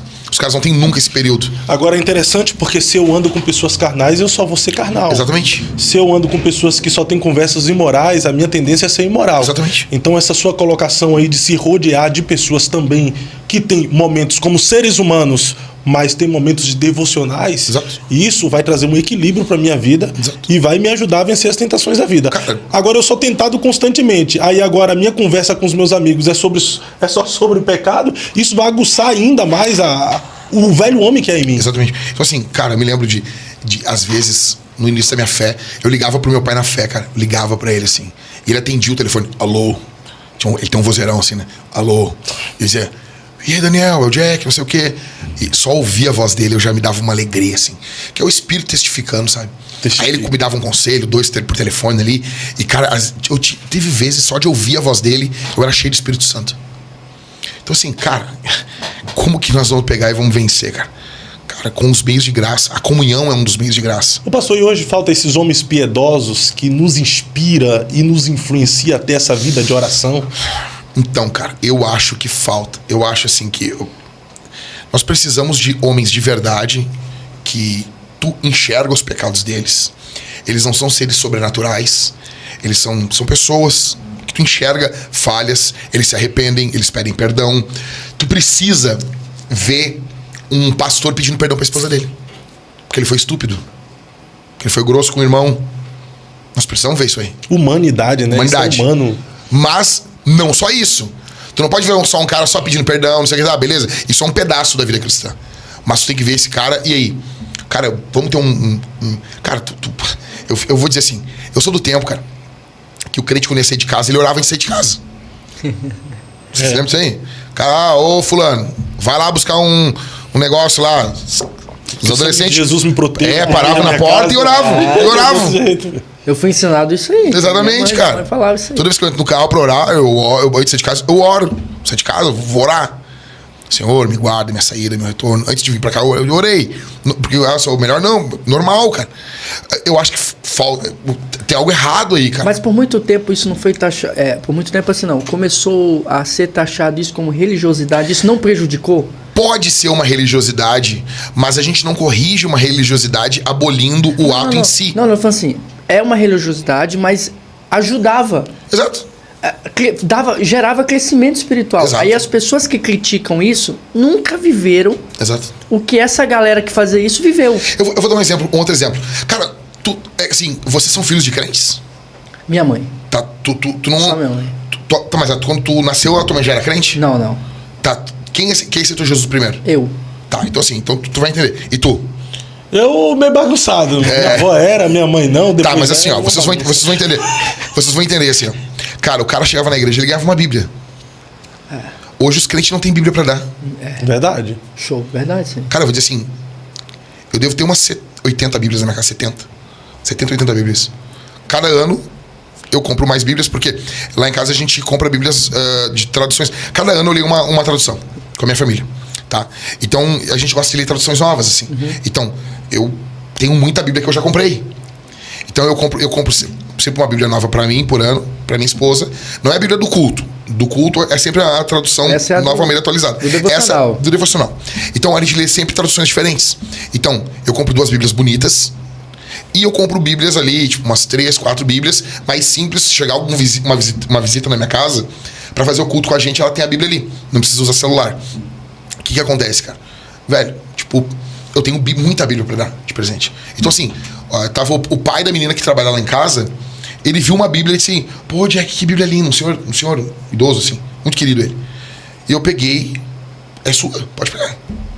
Só que assim, Jack, olha o que tu fez. Não, hoje isso é uma coisa fenomenal. Mas quando eu aceitei Jesus, era normal isso aí. Era a coisa mais normal. Bíblia. Quando eu me converti, a primeira coisa que eu ganhei foi uma Bíblia. Uma Bíblia. Hoje em dia, o cara veio pra igreja, a igreja não dá uma Bíblia pro cara. Nem os pregadores pregam com Bíblia mais hoje em dia. Verdade. Celular. Cara, isso tablet. Isso. Cara, peraí, cara. Mas é a mesma coisa. Não. A Bíblia não tem pop-up. A Bíblia não fica pipocando mensagem no WhatsApp. Outra coisa, a Bíblia não precisa de bateria. Tem uma questão também didática da congregação te ver com um livro na mão. Peraí, cara. Então, os pregadores não usam Bíblia mais. Os caras sobem pra cima ali com aquelas calças coladas, e aqueles púlpitozinhos de acrílico e deu. Por favor, cadê os púlpitos de madeira? Bíblia com a capa de couro, um animal que tem que morrer pra tu usar a Bíblia, né, cara? Eu brinco lá na igreja lá. Pô, qual animal que morreu pra tu usar a Bíblia aí? Com essa capa aí de veludo aí. Pastor, a gente precisa encerrar, mas antes eu vi o senhor abordando um assunto esses dias aí sobre homens Barbie. Existe? Cara, tem, né? Ministério de Dança tá aí, né? Homens Barbie. Ele abordou um assunto, tem que ter homens Barbie. Não, eu vou falar sobre isso numa live, acho que vai ser dia 7 ou dia 8, eu vou falar sobre isso, sobre a questão, né? Mas, hoje em dia, o que nós estamos tendo aí, né? Infelizmente, a igreja hoje, cara, ela me dói porque eu amo a igreja. Eu brinco assim, dizendo que Jesus salvou minha alma e a igreja salvou minha vida. A igreja ela tem um papel brutal na minha vida. Eu me lembro que em 98 eu aceitei Jesus. Eu me lembro na virada de ano. Eu sou da época que os crentes viravam a noite orando ali, né? Passava Vigília. a noite ali, a vigília. De oração, né? Curtinha de oração. Ah, eu peguei a época que a vigília, tu chegava às 11 na igreja, tu orava meia hora, cantava o hino da harpa, lia um salmo e um testemunho. Orava meia hora, lia, e tu ia até 6 da manhã. Não era cantoria, né? E tipo assim, cara, mas eu me lembro que aquela vigília, naquela virada de ano, e a igreja orando pelas famílias, eu era só eu, né? E eu me lembro de uns irmãos, uma família me chamar pra frente e dizer assim, não, tô aqui nem um filho pra nós, nos abraçar. Então assim, cara, veio o impacto. Eu não sei o que seria de mim sem a igreja, cara. Então ver Jesus na vida do meu pai na fé, ver como ele tratava a esposa dele, as filhas dele, ver ele fazendo culto doméstico na casa dele. Então assim, a igreja, ela teve esse impacto. Só que hoje, infelizmente, a igreja tem se tornado um ambiente hostil pro homem. Então tu vai pra igreja, as orações são feminilizadas. O modelo de cantoria é a Ana Paula Valadão, que tem o seu lugar, a mulher tem que ter sua espiritualidade. Mas os homens, eles vão deixando as coisas de lado, né? Então tu não sabe chorar como homem, orar como homem, né? Tu não sabe, é uma espiritualidade muito feminilizada. E a igreja vai se tornando um ambiente hostil. Então tu tinha antigamente os louvores te convocando para a guerra. Eu quero estar com Cristo. Olha só, onde a luta se travar, no lance imprevisto, na frente me encontrar, até que eu possa, não é eu, na harpa, até que o possa ver na glória, se alegrando na vitória onde Deus vai me coroar. Aí tem uma outra parte, né, que diz assim: a peleja é tremenda, torna-se renhida, mas são poucos os soldados para batalhar. Entra na batalha onde mais o fogo inflama. Então assim, cara, imagina só, olha o que a letra tá dizendo. Entra na batalha onde mais o fogo inflama e peleja contra o vil tentador. No local mais complicado da batalha, é lá que eu tenho que estar. Daí tu pega assim, pô, isso é um louvor de convocação. Vem com Josué lutar em Jericó. Também. Mas assim, vamos um outro da harpa, né? No cenáculo reunidos, o poder buscava então, pelo mundo perseguidos, aclamar em oração. Eis que o vento é descido e o fogo do céu cai. Podes tu também dizer o som dos tais? É uma pergunta. Na harpa é uma pergunta. Se tu pegar, tu vai olhar ali, é uma pergunta. 340 da harpa. É uma pergunta. Não tem. E os louvores te intimavam, cara. Tu tá entendendo? Uma convocação. Ele te pergunta, tu pode dizer que tu é um dos tais? E as pessoas levavam a sério essa questão da guerra mesmo. Hoje. Essa batalha. Hoje. Por que esse ambiente não é hostil pra mulher? Veja bem, a mulher tem algo superior ao homem. Vamos lá. Reunião do Avon. Uma outra reunião feminina. Vamos pegar uma outra reunião de mulher. Rinodê. Não, Mary Kay. Mary Kay, tá? Vamos um outro aqui, chá de bebê, tá? Os maridos não vão com as mulheres. Agora pega futebol no final de semana. A mulher vai com o marido. O ambiente masculino, a mulher sabe se portar em um ambiente masculino. O homem não. Então, quando a igreja ela tem uma linguagem um pouco mais bélica, um pouco mais provocativa no louvor, isso não afeta a mulher. Mas o homem é desafiado. Quando a igreja se feminiliza, o homem enxerga a igreja como um ambiente hostil. Eu não quero sentar no colo de Jesus. Os caras ficam cantando, eu quero estar no teu colo, eu não quero estar no colo de Jesus. Eu não quero estar no colo de Jesus. Os caras ficam com a língua presa cantando, eu quero sentar no colo de Jesus. Eu não quero isso, cara. Né? Ficou com uma... Eu já coloquei minhas vestes brancas. Pô, qual é aquela? Ah, eu quero... Parecia uma música da Adriana Calcanhoto. Eu quero andar com as mangas maior que os meus braços e te abraçar. Parece um... Sabe, parece um anão da... Vem, vamos dançar, né? Já ouvi que dançar, rapaz. Quero pegar uma espada, sair dando na cabeça dos filisteus. O cara vem com dançar, rapaz. Pessoal, eu sou uma noiva. Como assim sou uma noiva? Apaixonada. Pô, cara, um cara barbado, com 120 quilos, noiva apaixonada. Que noiva do diabo é essa aí, né, meu? Então, mas tá se referindo à igreja no contexto geral, não é? Mas não é eu, somos nós. É verdade. Mas, é nós. O homem não é uma noiva. Então, assim, o que eu quero dizer assim, a igreja, ela tem que ser um ambiente convidativo pro homem. O homem precisa ser confrontado, desafiado, cara. O homem tem que ser desafiado. A mulher tem que ser afirmada. Mas a mulher é encorajada. O homem é desafiado. O homem cresce debaixo de desafio, cara.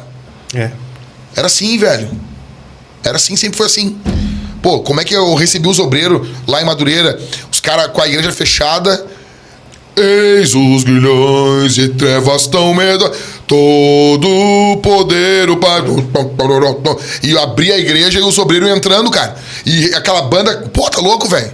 Tu tá louco, tu sai de lá com uma metralhadora espiritual que nem o Rambo, no Rambo 2 lá. Tem. Verdade. Pessoal, esse aí é o Pastor Jack, esteve conosco hoje em mais um episódio do Eu Acredito Podcast. Também pastor César Moisés precisou sair um pouco mais cedo porque tem um... Porque ele é pecador. Porque ele é pecador, né? Pecador sai mais cedo. Sim. Sai mais cedo. Pastor Moisés, ele tem um compromisso na faculdade agora.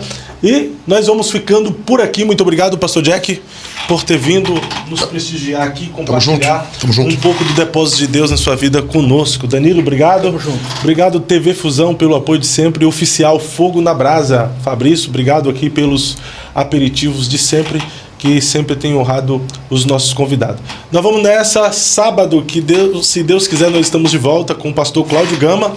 Se você não é inscrito em nosso canal, se você veio pelo pastor Jack, pelo pastor César Moisés, pelo Danilo, conhecer o nosso canal agora, já se inscreva aí para participar conosco, interagir conosco nos próximos episódios. Vamos nessa, se Deus quiser, voltamos no sábado. Até mais. Eu acredito na minha geração, fui escolhido